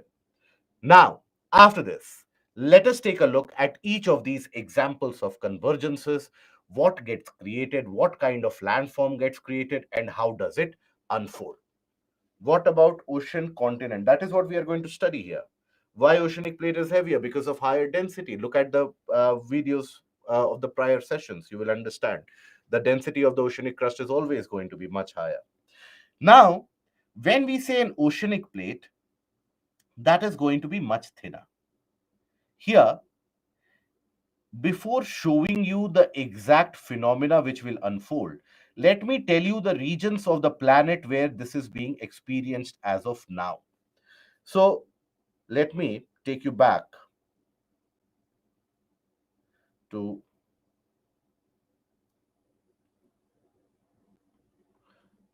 this particular portion. So, here, where is it that this ocean continent convergence is happening? You have the portion of North American plate moving westwards. And that is where it is overriding the Yuan the Fuca plate as well as the Pacific plate. So, there is a convergence happening in this area. Then you have the Nazca plate and the South American plate again colliding. So there is a convergence happening in this area. Then here you have the continental portion getting undergoing collision with the Pacific plate. So that again is your ocean continent convergence. So in all these areas, you have a kind of an ocean continent convergence which is taking place. Okay. So let us take the case of here South America and the Nazca plate. So oceanic plate is thin, significantly thinner.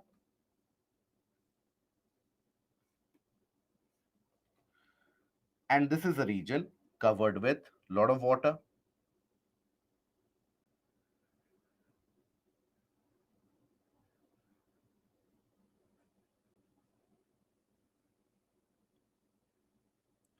Now, there is a collision, there is a convergence which is happening between the oceanic crust and the continental crust.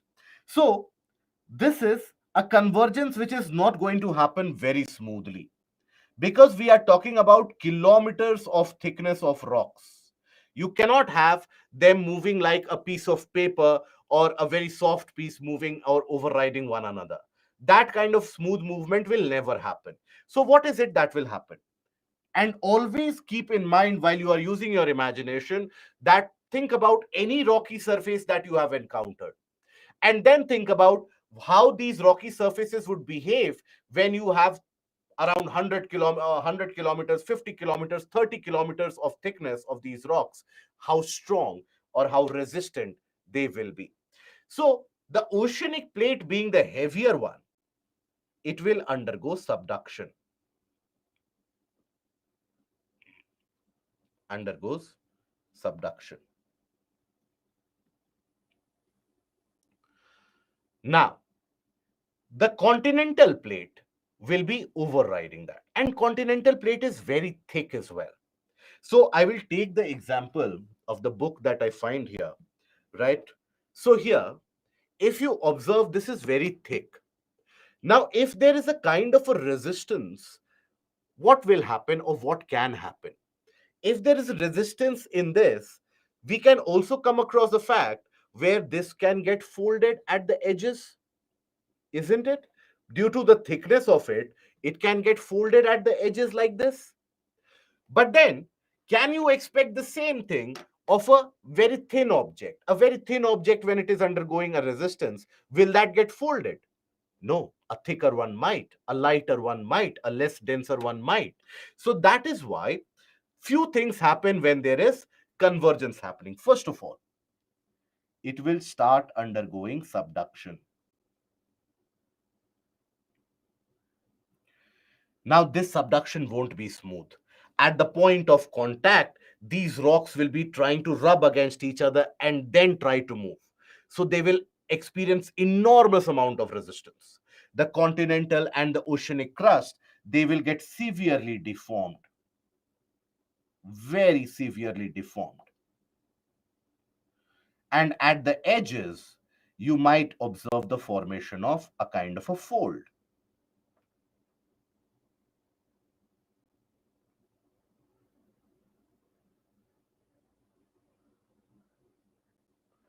Right?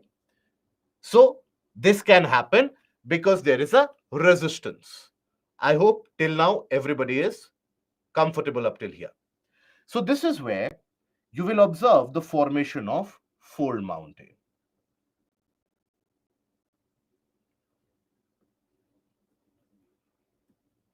Example of these kinds of mountains. Only these kinds. There are many different types of fold mountains. The example of fold mountains created by this phenomena. Example, Andes, not Himalayas, no, Rockies. Yesterday, did you guys locate the coastal Cascade ranges? Did you guys locate the where is it situated? In which continent? Good. Western part of North America. Now, that is one of the youngest mountains created on the planet, much younger than the Himalayas as well. Himalayas have been created, the initiation of Himalayas have happened around 65 million years back. But these coastal ranges, they have been created as late as or as recently as 1 or 2 million years back itself. So they form one of the youngest mountains. So they will also coast range. Then Atlas.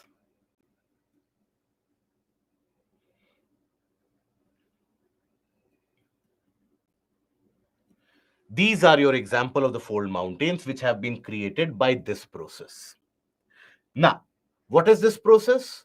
Whereby, as the oceanic crust goes underneath, there will be imagine this to be the continental crust. As the oceanic crust is going underneath, there will be a deformity here as well.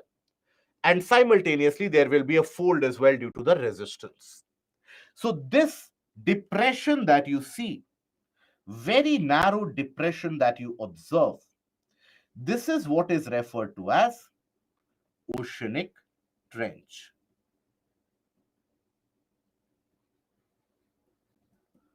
Example,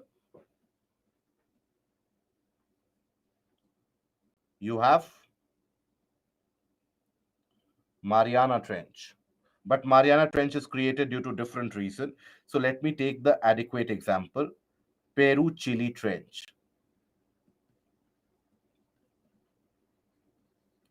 Then you have Kuril Trench. That is to the east of Japan. Okay.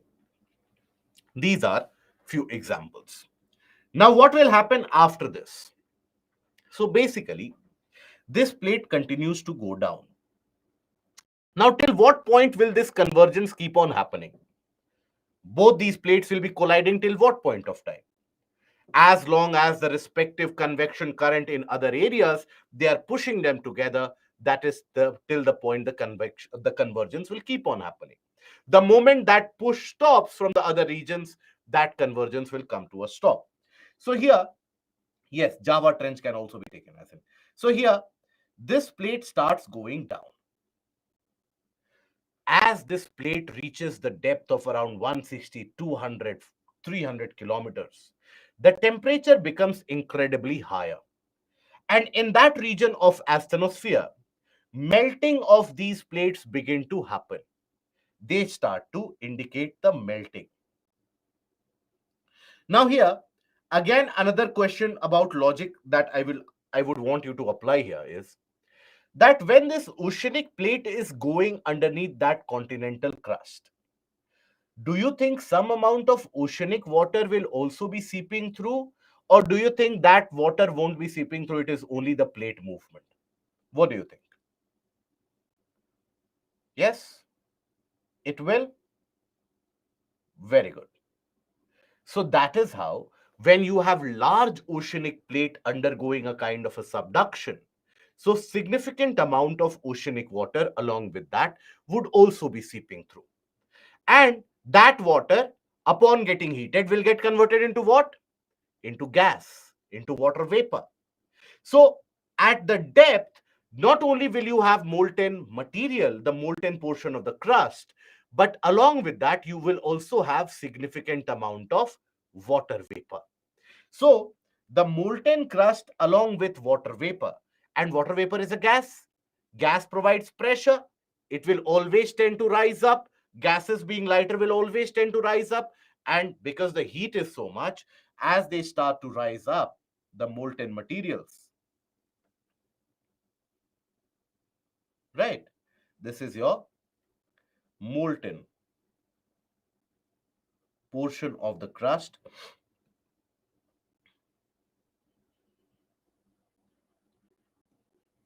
along with vapor and gases. Now, this is very hot. So as it starts to rise up, it will keep on melting the materials immediately above it. And eventually, it rises up, it breaks through the surface and ends up creating what? A volcanic eruption. Volcanic eruption.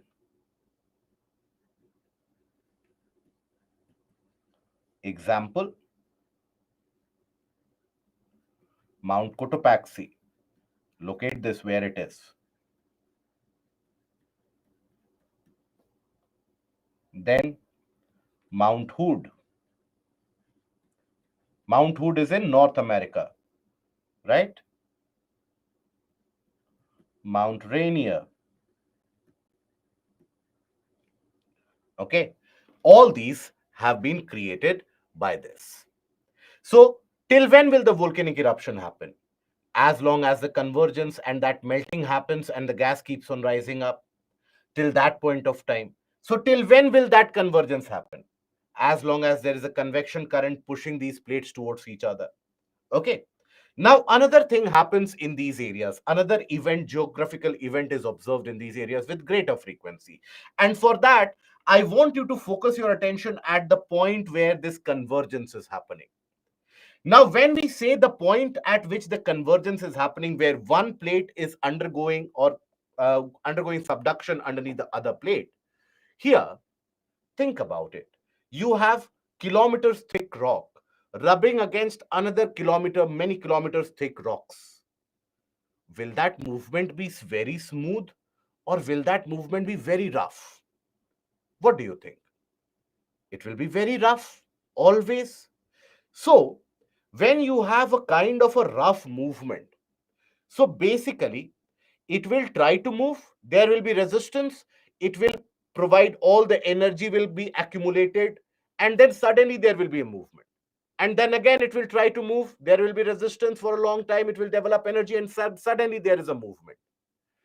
Whenever such sudden movements will happen, there will be a release of massive amounts of energy because these are large crustal portions finally overcoming the resistance and moving against each other.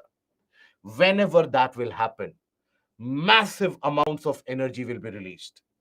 And when that energy is released, the Earth's surface starts shaking. And that is an event which we refer to as earthquakes. So, in these areas, due to the frictional or the friction offered in these areas,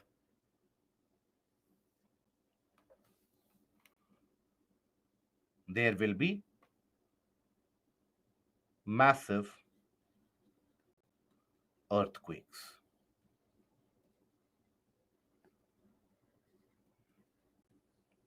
Okay, because of resistance offered by the other one.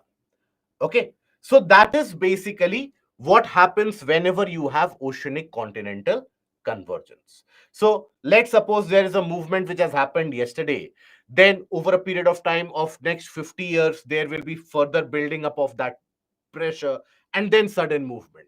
So that is why you have these massive earthquakes happening every 20, 25, or 30, 50 years. That is when these events they occur. Okay, so that is what happens when you have oceanic continental convergence. Very quickly, I will provide you the recap of this. So the oceanic plate being the heavier one, that is the one which undergoes subduction. As it is undergoing subduction, the continental plate will get deformed, forming a deep depression referred to as the oceanic trench. And furthermore, you will observe that the continental crust will also get slightly compressed, forming the fold mountain systems. It is in these areas that you find the fold mountain systems on the edge of the continents. And meanwhile, along with water, as this crustal layer goes down, upon reaching a certain depth, that crustal portion will start to melt, and upon getting molten, it will start to rise up because you have gases along with that as well. So when it rises up, it breaks through the surface, creating volcanic eruptions in the process. Okay, so that is basically the events unfolding in oceanic continental convergence. I hope that is clear. Now, you have another kind of convergence. Yes, these processes are very slow. It is not something which happens on a daily basis. Otherwise, we would not have been able to stand as well. So when I say a movement of 0.5 centimeter in a year, so what is zero point 0.5 centimeter? This much. So imagine an entire continent moving 0.5 centimeter. You will in 1 year. You will not even be able to feel that. Okay. So here, now we talk about the oceanic convergence. This is very similar in the perspective, but then the only difference is because the oceanic convergence happens, you have thinner plates which are involved. And thinner plates, they don't or they won't be able to fold themselves. So other than the fold mountain, rest of the phenomena will almost be exactly the same. But here the question which arises is that both are oceanic. So which is the plate which will undergo subduction? Which of them will undergo subduction? Both of them are oceanic plates. So here, always the older oceanic plate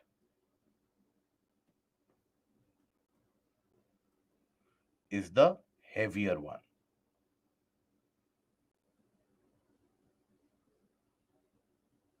and will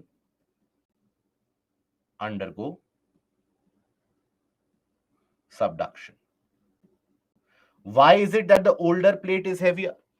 Let's suppose a plate is 200 million years old, another oceanic crust is, let's say, 400 million years old. So in that case, the time difference is around 200 million years. So over that time duration of 200 million years, there would have been significant amount of depositions, oxide formation, etc., which would have happened, making that plate heavier. So if you take a look at that, basically, let's suppose you have two different plates, oceanic plates.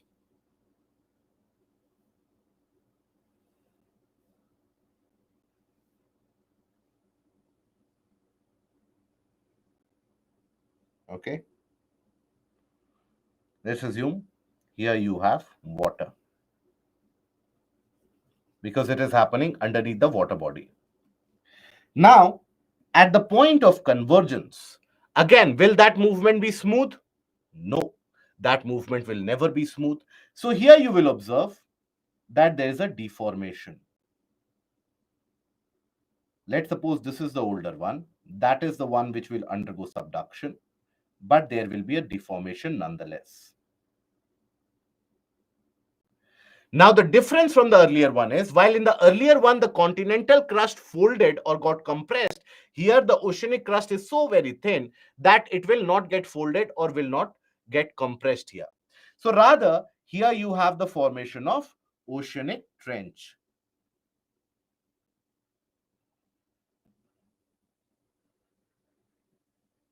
Example, you have Mariana Trench.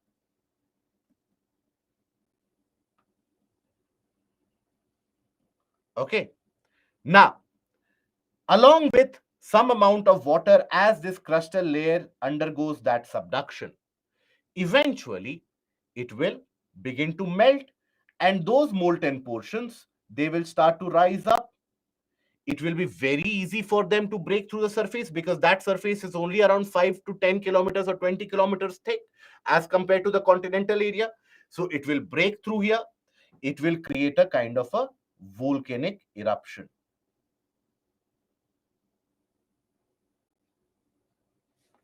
Okay. So it will create a volcanic eruption, underwater volcanoes. Now, two events can, or two possibilities can happen from here. One possibility is, let's assume that this volcanic eruption has been initiated, and after, let's say, few years, that is few thousand years, few hundreds of thousands of years, or few million years, that convergence has stopped. So in that case, the volcanic landform, the underwater mountain will be created, and there won't be a further increase in the volcanic landform. But let's assume that convergence continues for millions of years. The size of the volcano will also keep on increasing. Eventually, as the size keeps on increasing, this will emerge above water. This is something which will emerge above water here, isn't it?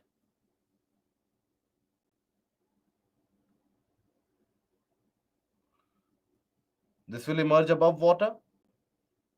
Now, what is this? A land mass emerging above water.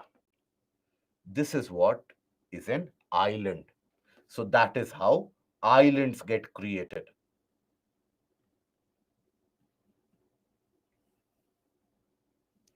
Right? So across the entirety of the portion where that plate is undergoing that subduction, across the entirety of the region, you will have multiple such islands getting created. This is the reason why you observe so many different islands in the region of Indonesia, Philippines, all those in South Asia that you observe, all those various islands that you observe, that has happened because of this kind of a convergence. Even for that matter, when we study in Indian geography, we'll study that Andaman Nicobar Islands have also been created by the same process. So that is where whenever you have oceanic convergence, the portion subducts, creating a depression, forming an oceanic trench, and simultaneously the molten portion will rise up, and the molten portion will create a volcanic eruption underwater. Now, if that eruption stops after some time, let's suppose there is an eruption happening here also, it stops after some time. Now that ends up creating underwater mountain, which is referred to as a sea mount, where there is no further eruption, so no increase in height. So this is what is referred to as a sea mount.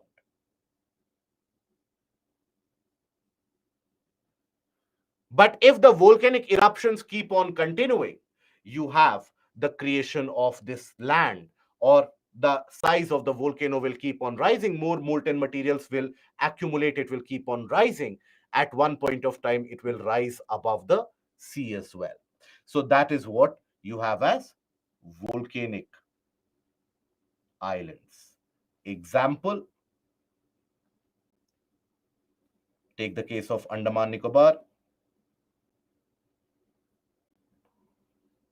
take the case of Indonesian and Philippine archipelago.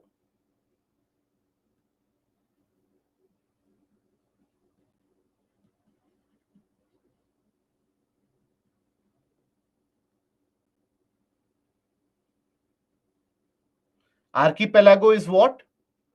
A group of islands is referred to as archipelago. Okay. Then take the case of Tonga Islands in the Pacific. All these are examples. Example of seamount, Emperor Seamount. Okay. Now again, at the region of this oceanic trench where the subduction is happening, will that movement be smooth or will that be staggered? It will be staggered and rough. So there again, you will have accumulation of energy and then suddenly there will be a movement. Whenever there will be a movement, sudden movement, massive amount of energy will be released and we experience earthquakes. Massive earthquakes.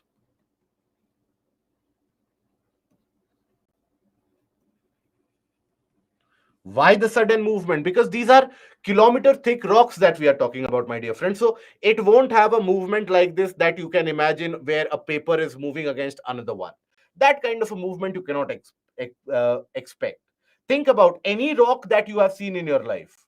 Is that something which moves very smoothly over the other? Now, please don't bring example that, I had seen one rock which was as smooth it could slide. I'm talking about kilometers thick rock here.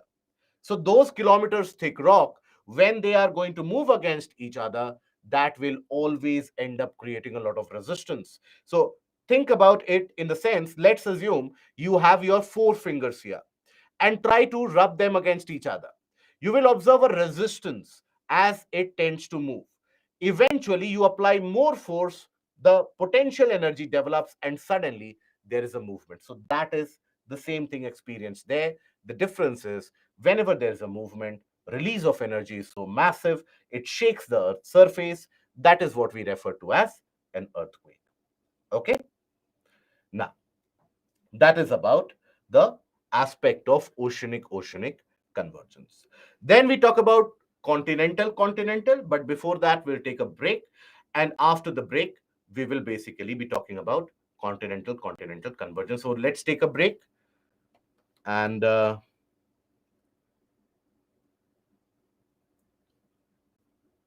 much time? Okay, today also, for the first week, I'll give you the break for 15 minutes.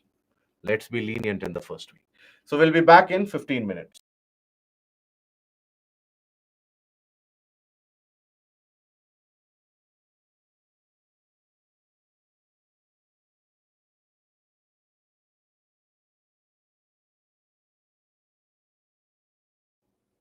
Always audible to us. It is something which is recorded with the various different scientific instruments. But yes, there have been evidences of a sound being produced in the process. That is true. Okay.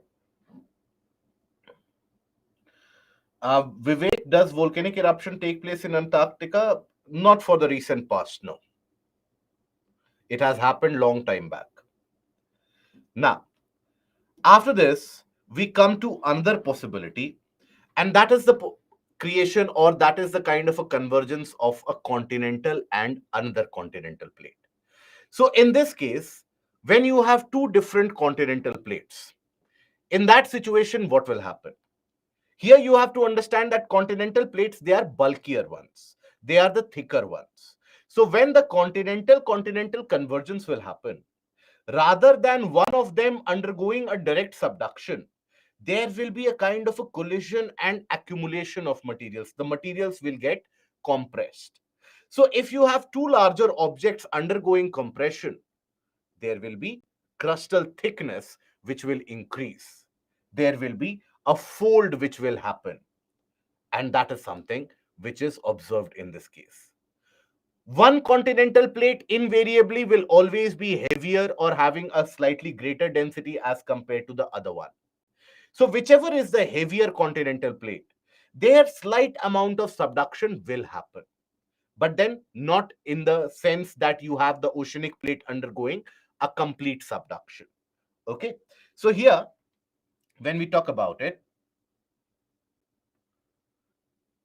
crustal compression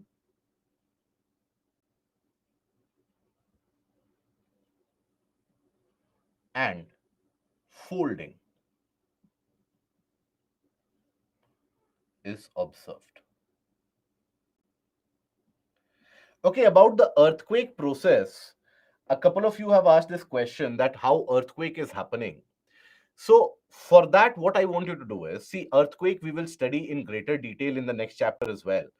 But I want you to think about, let's see, put your palms or your fingers and rub your four fingers with respect to each other.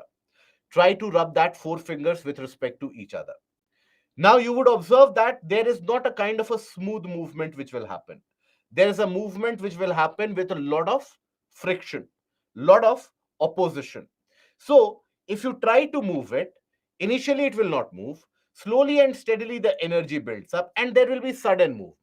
So whenever that sudden movement will happen, before that all that energy builds up as potential energy.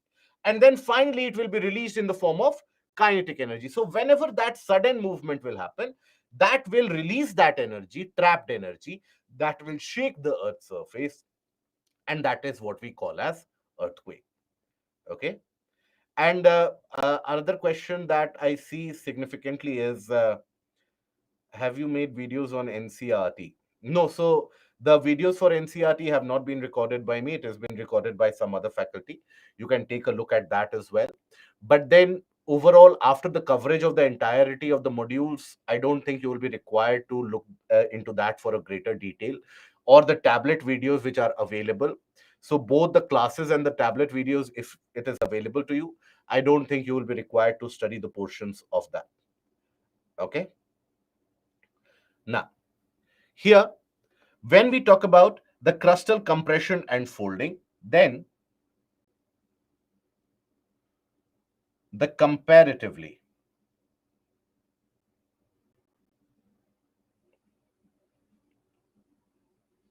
heavier plate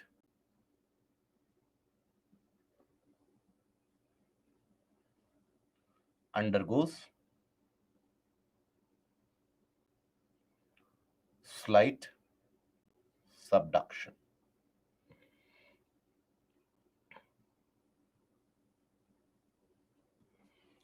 So let us take a look at that. Let us take an example of that. So when you have two continental plates, let's take the case of the Indian plate and let's take the case of the Eurasian plate. Both of them are continental masses. Both of them have underwent collision. In that case, the Indian plate is the slightly heavier plate in comparison. The density is slightly higher. Let's suppose we consider the Indian plate and the Eurasian plate.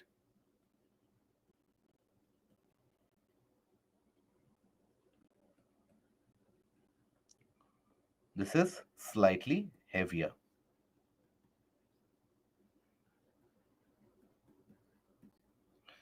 Now, as there is a collision which happens, first of all, there will be significant amount of compression of the crust. So, it will. Now, by the way, when these continental plates and crusts, they are colliding and converging, do you think heat will be produced at the portion where there is convergence happening at the zone of convergence? Do you think heat will be produced, or do you think that will remain at a lower temperature as it is? Heat will be produced, correct? So at that particular zone of convergence, because there's a collision happening, heat will be produced. And in that heat, the rocks of the different plates, they start welding and molding into each other. They will form a kind of a common structure, a kind of a commonality.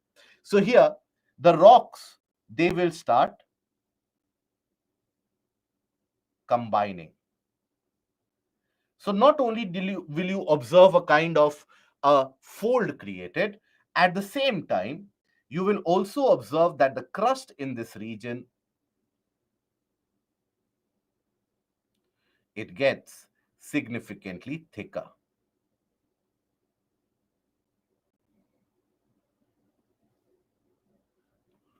Some portion of the Indian plate continues to subduct underneath. Okay, so here you will observe formation of fold mountain.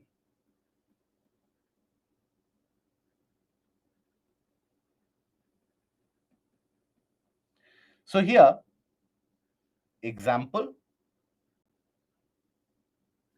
Himalayas, very good. Alps, Ural,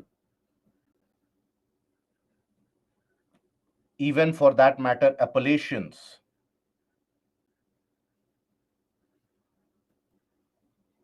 These are your example of the fold mountains which have been created by this process. Then you will also be experiencing crustal thickness.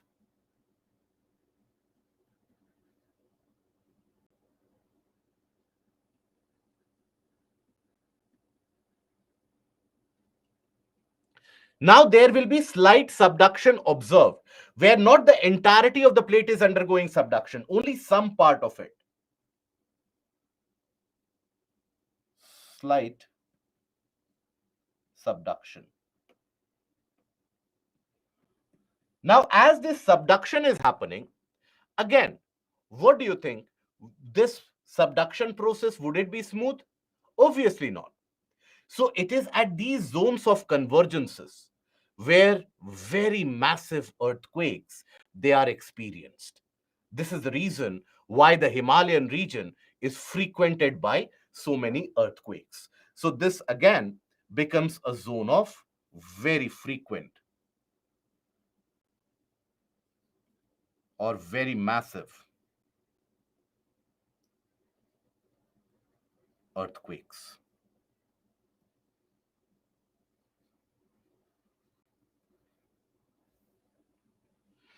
Very massive earthquakes are experienced in this particular situation.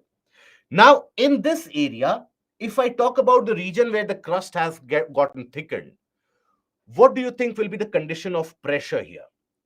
The pressure will be high or the pressure will be low? What do you think? Very good. The pressure exerted will be very high because there's a compression of those thick rocks happening from both sides. So due to that very high pressure, the rocks in this region, they metamorphose. That is why in the case of the old mountains, old fold mountains created by this process, you will observe that majority of the rock types, they are metamorphic in nature. They would have been igneous, sedimentary, or other types earlier, but due to that continued pressure, they end up becoming metamorphic. So that is something which you experience in this situation. Okay. Now, after this, we take the why there is a crustal thickening, compression of two objects. Let's assume I take the example of the same book here. Now, if there is another kind of a same book of the book of the same thickness, if I try to compress them, what will happen? This area will get thickened, the central portion will get thickened. Similar is the case with the crust as well. It gets thickened. So that is why it is observed. Okay. And then here, yes, about volcanic eruption. So here, the portion of the landmass or the crust which undergoes subduction, in this case, first of all, there won't be any water vapor which is going to get created because there is no water which is going underneath that. Secondly, even if let's suppose at a greater depth,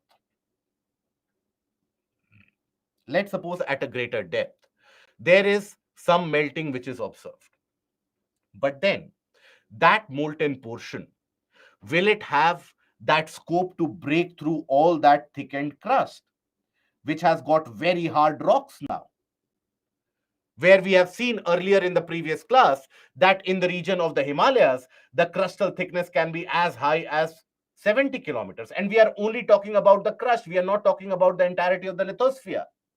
So that is why, because of these two reasons, in the case of continental convergence, no volcanic eruption will be observed. No volcanic activities will be observed. I'll write it down because many of you get confused in that. So, no volcanic activity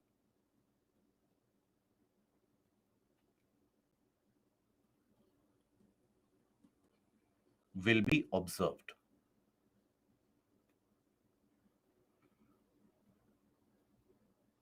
Okay. And why is that? Because of two reasons: lack of vapor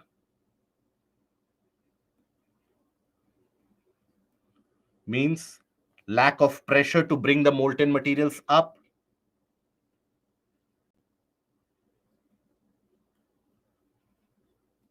Pressure to bring the materials up.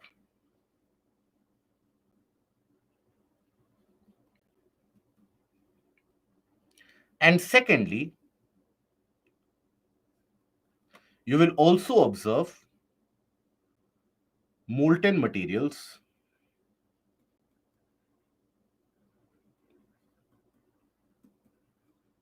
would be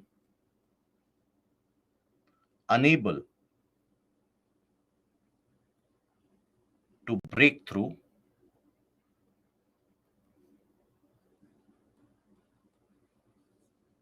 the thickened crust.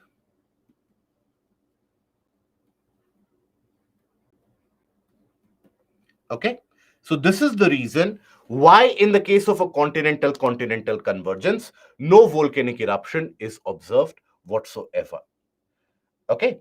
Now, after this, we take a look at the broader perspective of it. That is, here you have the oceanic convergence along with the oceanic continental convergence. Here you will observe the formation of fold mountain along with volcanic eruption. Here you have the example of oceanic convergence. Observe in all these areas how there is a creation of a trench. Right. So that is something which actually spans out. Now let us take a look at the landforms which are created. So whenever you have convergent plate boundaries in any of these kinds of convergences, you can observe the creation of folds like this, fold mountains, isn't it? You will observe the formation of trenches. You will observe the formation of volcanic islands. Volcanic islands. You will also be able to observe the formation of sea mounts in certain cases. Sea mounts are what? Underwater mountains.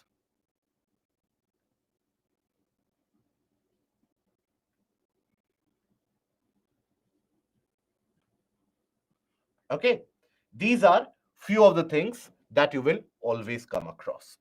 Now, here we come across a region where convergences of various different types are happening. That is all around the region of the Pacific plate. Now, around the region of the Pacific plate, you have the situation where North American plate is moving westward. It is overriding the region of the Pacific plate. Similarly, South American plate is moving westward. It is overriding the Nazca plate. Meanwhile, the Pacific plate in itself has got a slight motion in the westward direction. It is just that the North American and the South American plate are moving with a much greater speed. That is why they are able to override the Pacific plate. And the Pacific plate, with the slight motion that it has on the westward direction, it is undergoing submergence in the region of Japan.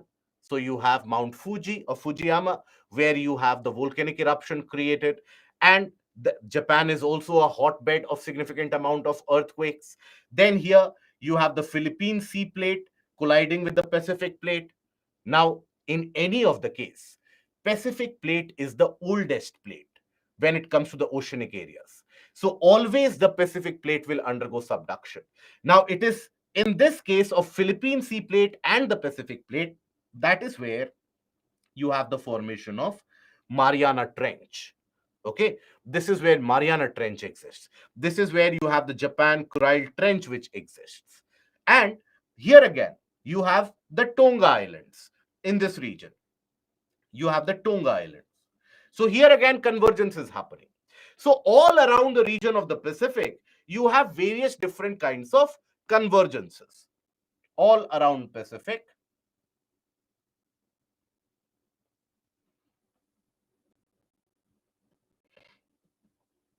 various types of convergences.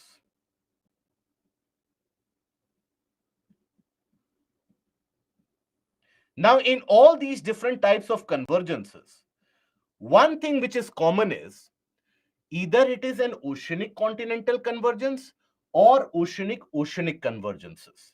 That is oceanic oceanic or oceanic continental. Now, whenever an oceanic plate is involved in convergence, there will be volcanic eruption along with the occurrence of earthquakes. So, due to this, you will observe volcanic eruption,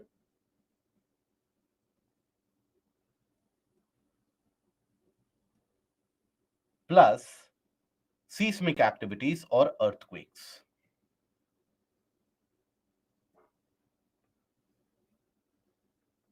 Now, around the region of the Pacific Ocean, this is happening in various different areas. That is why the entirety of the region around the Pacific, that is frequented by seismic activities and volcanic events, and this entire region is referred to as the Circum-Pacific Zone of Fire or Pacific Ring of Fire. Why Ring of Fire? Because in this entire area, which resembles a kind of a ring like shape, that is where you have volcanic events, volcanic eruptions which keep on happening. That is why this zone is referred to as the Pacific Ring of Fire. Yes, Tonga Islands are volcanic in nature.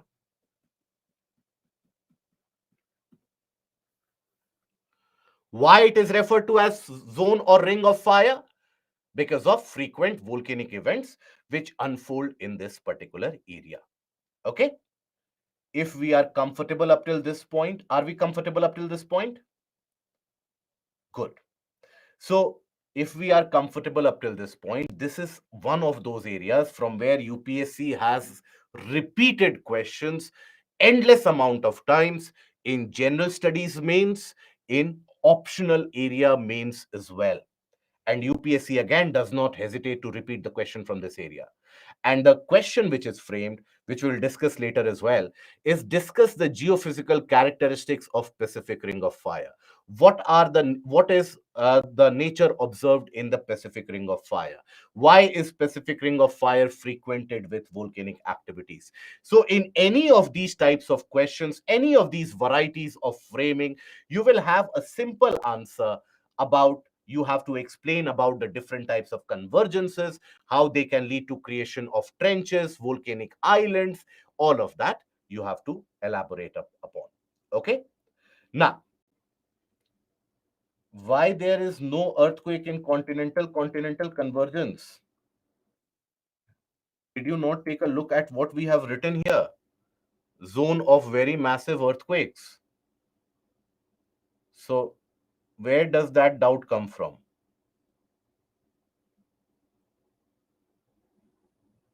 So kindly pay attention when a topic is being taught. Okay. My dear friend, about Bermuda Triangle, I should have clarified this in the first session itself. So those of you who have, I understand, the curious phenomena is something which is very prominent, that many of us are very curious about certain events, and that is where a lot of YouTube channels make a lot of money based upon these curiosities.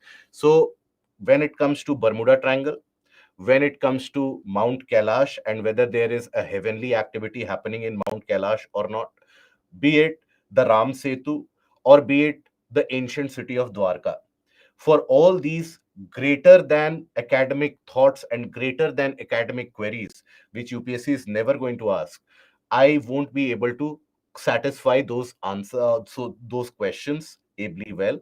So this is not a platform where I would be able to provide solution to those larger than life questions. So here itself, I would clarify it, that if you have these sort of questions, that what happens in Bermuda Triangle, whether indeed there is some heavenly activity or there is some heavenly being living in Mount Kailash or not, did Ram Setu exist or not, what happened to the ancient city of Dwarka, all these kinds of queries, let me assure you, UPSC is never going to ask you. But still, if you have that overwhelming desire to solve those queries, otherwise study of geography is worthless. If nobody can tell me what is happening in Bermuda Triangle, what is the point of studying geography? So that is where I'll be very upfront. That solution you won't find in the sessions. Okay. Now, here we come across the formation of Himalayas. How is it that the Himalayas got created? What were the various different stages involved? So here we talk about the Indian plate and the movement of Indian plate, and how over a period of time that Indian plate, due to the various different types of collisions and convergences and events, how they have led to the formation of Himalayas, we will be studying in various different stages. So here, this kind of artistic recreation that you observe, this is of a scenario of Gondwana land, when the land masses were still very much attached near the region of the South Pole. When Indian landmass, as you can observe the shape of the Indian landmass, Australia, Africa, South America, Antarctica, they were very much present in the region of the South Pole. Now, around 150, 120 to 150 million years back, due to the overwhelming convection current which was created, all these, they started moving away. And at that point of time, India started moving northwards, so did Africa. And observe here, the Arabian Peninsula at this point of time was very much joined with the region of Africa. That divergence had not happened at that point of time. So India started moving northwards. Now, as India started moving northwards, at that point of time, even Madagascar was attached with Indian plate itself. The western coastline of India that you have, that was very much attached to Madagascar that you see in the eastward portion of Africa. That is why I'm not sure how many of you are aware of this fact or this trivia. You have one of the geo-heritage sites in India, that is the St. Mary's Island. Where is it that St. Mary's Island is situated? Let me see if we are aware. Automatically, many of you have written Goa. Very good, Darshan, Dhanya, Manjunath, Ashish, Vikram. No, Vikram, you are incorrect. So it is situated off the coast of Karnataka. Near the district of Udupi, you have the Malpe beach, and off that coast, you have the St. Mary's Island. That has been regarded as the geo-heritage site. India has two geological heritage sites. One is the St. Mary's Island, other is the Lonar Lake in Maharashtra. And here, I'll come to Lonar Lake sometime later. But when we talk about St. Mary's Island, there you have a very unique rock formation which are hexagonally perpendicular in shape, and they represent ancient volcanism. Now, you will be surprised to find out that the exact same rock formation is also to be observed in the region of Madagascar. So St. Mary's Island, they don't only represent a unique kind of volcanic action, they are a kind of a living evidence that Madagascar at one point of time was very much attached with the Indian plate. But nonetheless, Indian plate started moving. In its movement and in its march towards the northern portion, in its present location, there were various different events which unfolded in the process. But as this plate was moving, here, in between the Indian plate and the Eurasian plate, lied an ancient sea that was referred to as the Tethys Sea.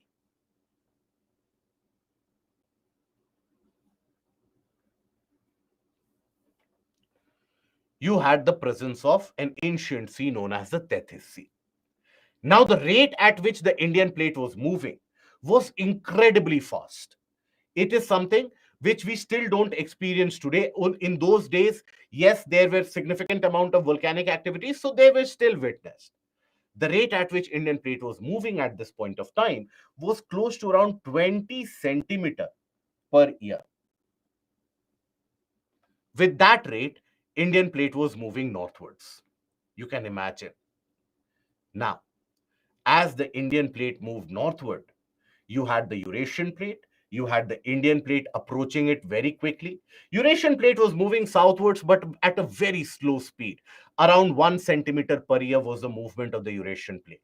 Indian plate was moving with such a substantial speed, and in between lied the oceanic crust of the Tethys Sea.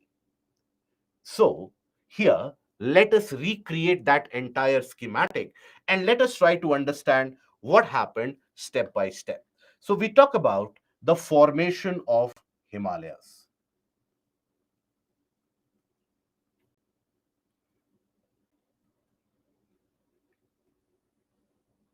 Himalayas and their formation is not a simple continental convergence. Yes, continental convergence is what is responsible for creation of many of these mountain peaks, but that is not all. Let us understand. First is the movement of plates. So you had the Indian plate,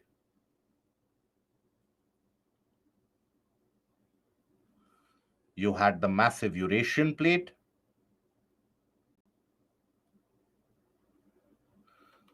Eurasian plate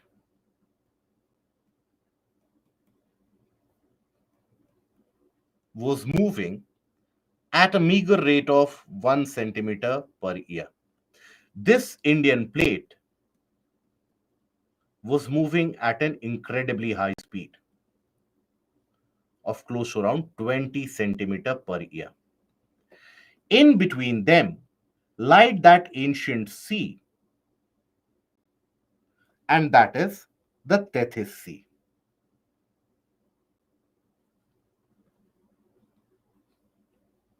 This was your Tethys Sea. Now, as this is something which started moving, it was the Indian plate which was pushing forward. Indian plate was pushing with an incredible amount of speed. So the Tethys Sea also observed or underwent subduction. It underwent subduction on both sides, on underneath the Eurasian plate as well, because the Eurasian plate was also approaching, and because the Indian plate was pushing, some amount of subduction happened underneath the Indian plate as well. But majority of the subduction continued to happen due to that push provided by the Indian plate. So the Tethys Sea started subducting. It is estimated that more than 5,000 kilometers or 5,000 square kilometers of the Tethyan sea floor that underwent subduction. So that is when you had the second stage, that is subduction of Tethyan sea floor.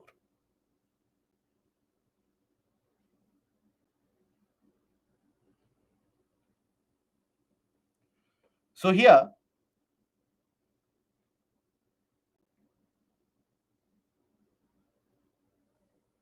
let's suppose you have the Indian plate You have the Eurasian plate. The Tethyan seafloor underwent some subduction here, but a significant amount of subduction underneath the other one, the Eurasian plate.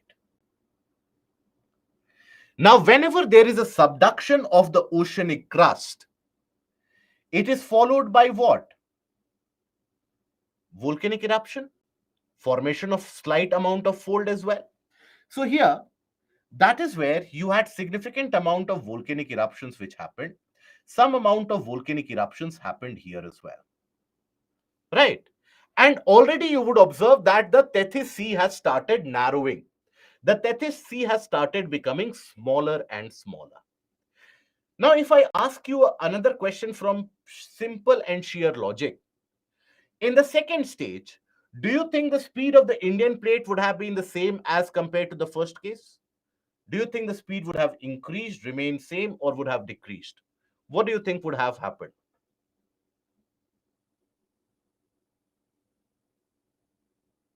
It would decrease, obviously. Why? Because there is an obstruction, significant amount of obstruction being offered. So by this point of time, the speed started reducing. The speed reduced to around 15 centimeter per year. It was still moving. Now comes the third stage, which is very important. So here, let's imagine the pen here in my hand that represents the Tethyan seafloor. I have an Indian plate from one side, Eurasian plate on the other side. So if this is moving and it is subducting at the same rate, it would continue in a smooth process till these two come head to head.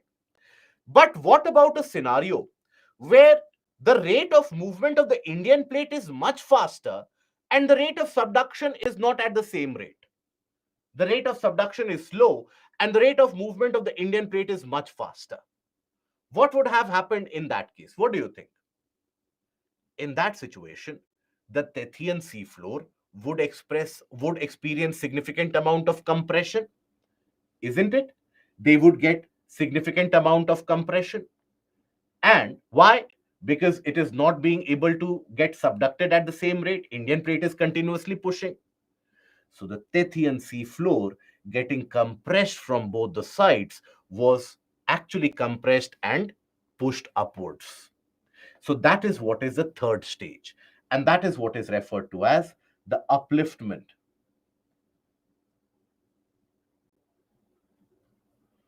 Or rather, the phase is referred to as the closing of the Tethys.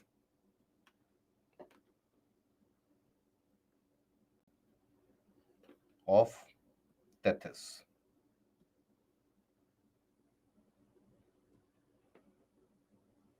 Upliftment of Tethyan seafloor.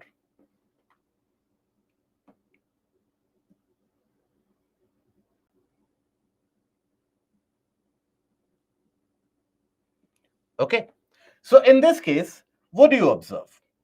So, and why is it that the upliftment of Tethyan seafloor would happen? Because rate of movement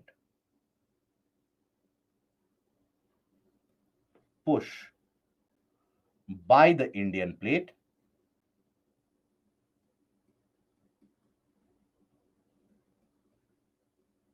was much faster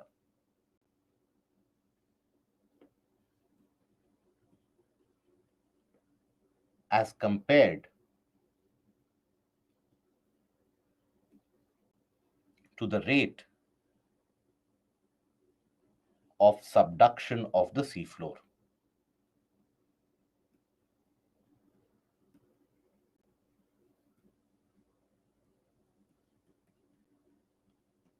So, whatever was there on the seafloor simply was pushed up. So, the seafloor was pushed up. So, what happened here was you had the Indian plate. Now, This is something which happened over a period of millions of years. Okay, this is not something which happened overnight, that suddenly the land gets uplifted like you see in the Hollywood movies, where the land suddenly starts getting uplifted, water starts falling from there, people are struck on the elevated land, people are struck and their relatives are struck on the depressed land. That is not how it works actually. So this in itself is a very slow process, slow and steady closing of the tethys. So it in itself takes place across thousands, hundreds of thousands, and millions of years, where day to day change is not even perceivable, right? So here, Tethys Sea and the seafloor. So you had the Eurasian plate, the Indian plate. The Tethyan seafloor was compressed and was raised.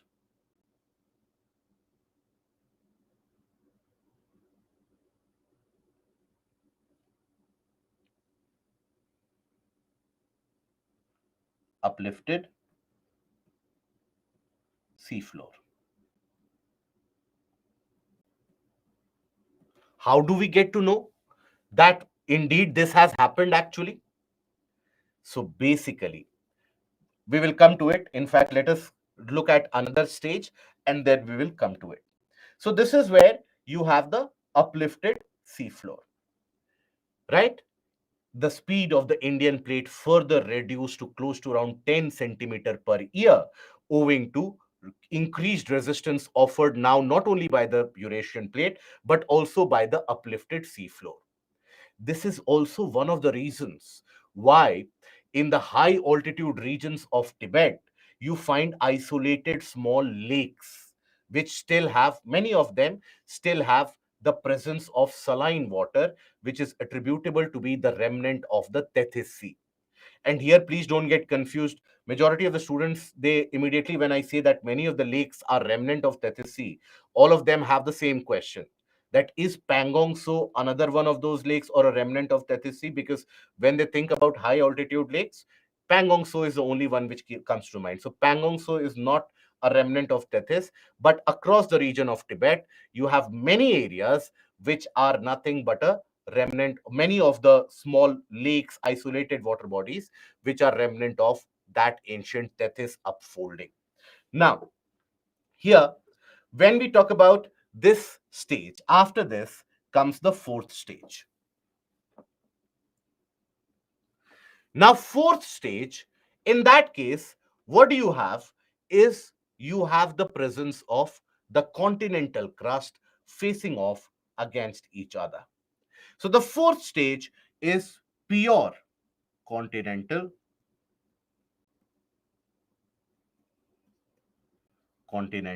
convergence.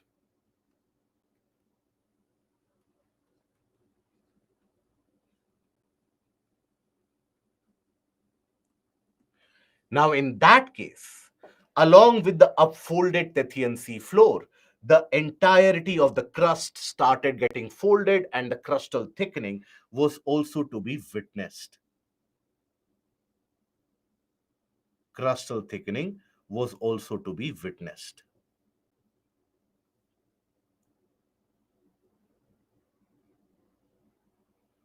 So that means in this fold, many of the portion of the Tethyan seafloor also got pushed up. This is the reason why we end up finding marine fossils and deposits of marine organisms in the high reaches of the Himalayas. This is also the reason why limestone, we have already talked about the formation of limestone earlier. Limestone as a mineral which is always formed under shallow seas. Limestone is a rock which is very predominant in the region of the Himalayas, which tells you that at one point of time that would have been the sea floor. And now that sea floor has been raised up significantly and then has underwent a kind of a folding. But then, here, I hope we are comfortable up till this particular point of time.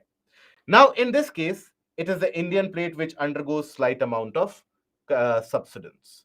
Okay. Now, here, after some time, you have to understand that this compression would continue Obviously, the speed of the Indian plate further kept on reducing. The speed reduced to roughly around 5 to 10 centimeter per year. Now, eventually, when this convergence happens, these are the rocks which get folded, isn't it? The rocks which get folded. Now, the rocks, they have a limitation in terms of how much folding or deformation they can go through. They cannot go through endless amount of deformity or deformation. So, beyond a point, because think about the rocks that you have seen in your life. Imagine any kind of rocky surface that you have seen in your life. Do you think it is something which can be bent easily? Absolutely not. Beyond a point, if you bend the rocks, what will happen? It will break, isn't it? So that is when, beyond a point of deformation, the rocks, they start to break. Now, that is what brings us to the fifth stage.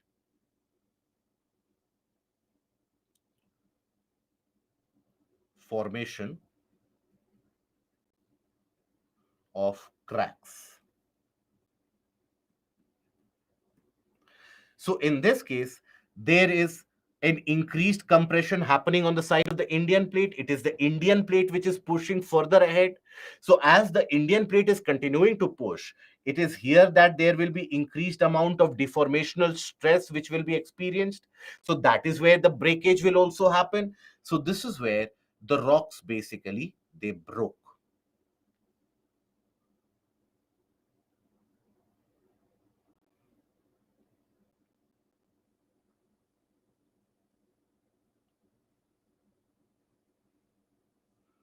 This created cracks. Okay. Now, furthermore, if the compression continues, then what happens? If the compression keeps on continuing, first of all, the existing mountain, it will get more and more compressed. It will get narrow. So earlier, if let's say the mountain fold was like this, on getting compressed, it starts becoming more conical. So the height keeps on increasing and it gets narrower as well. So if there is a fold like this, if you compress it on both sides, it will get taller, it will get narrower, and also there will be some movement which will be experienced here also because there is compression, but that cannot move endlessly. So this region will also start experiencing that folding action. So that brings us to the sixth stage.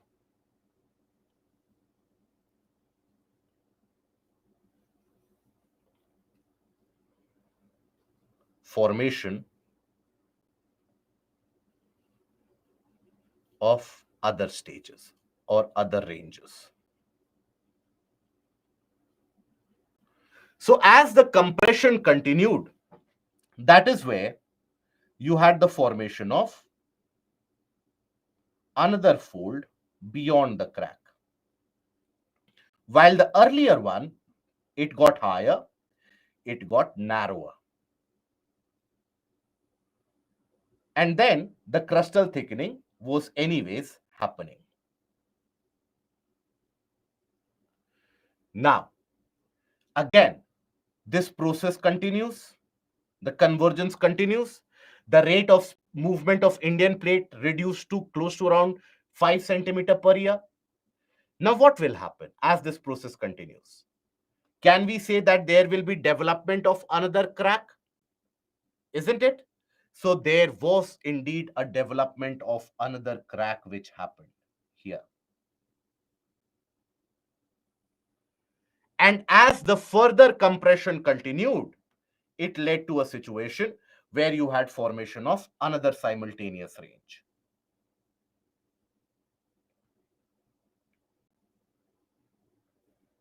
While the earlier ones kept on getting compressed and eventually kept on getting higher.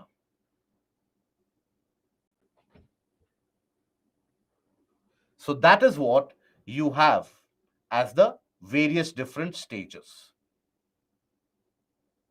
The crustal thickening was very significant. So this is what we have as the three ranges of Himalayas. You have the Great Himalayas, which are the tallest. That is where you have Mount Everest and Kanchenjunga, Makalu, Mansalu, all these, the tall mountains, Annapurna, Dhaulagiri, all of these are situated in the Great Himalayas. Then you have the Middle Himalayas, and eventually you have the Shivaliks. So Shivaliks have been formed the latest. Just a moment, and uh, just a couple of seconds.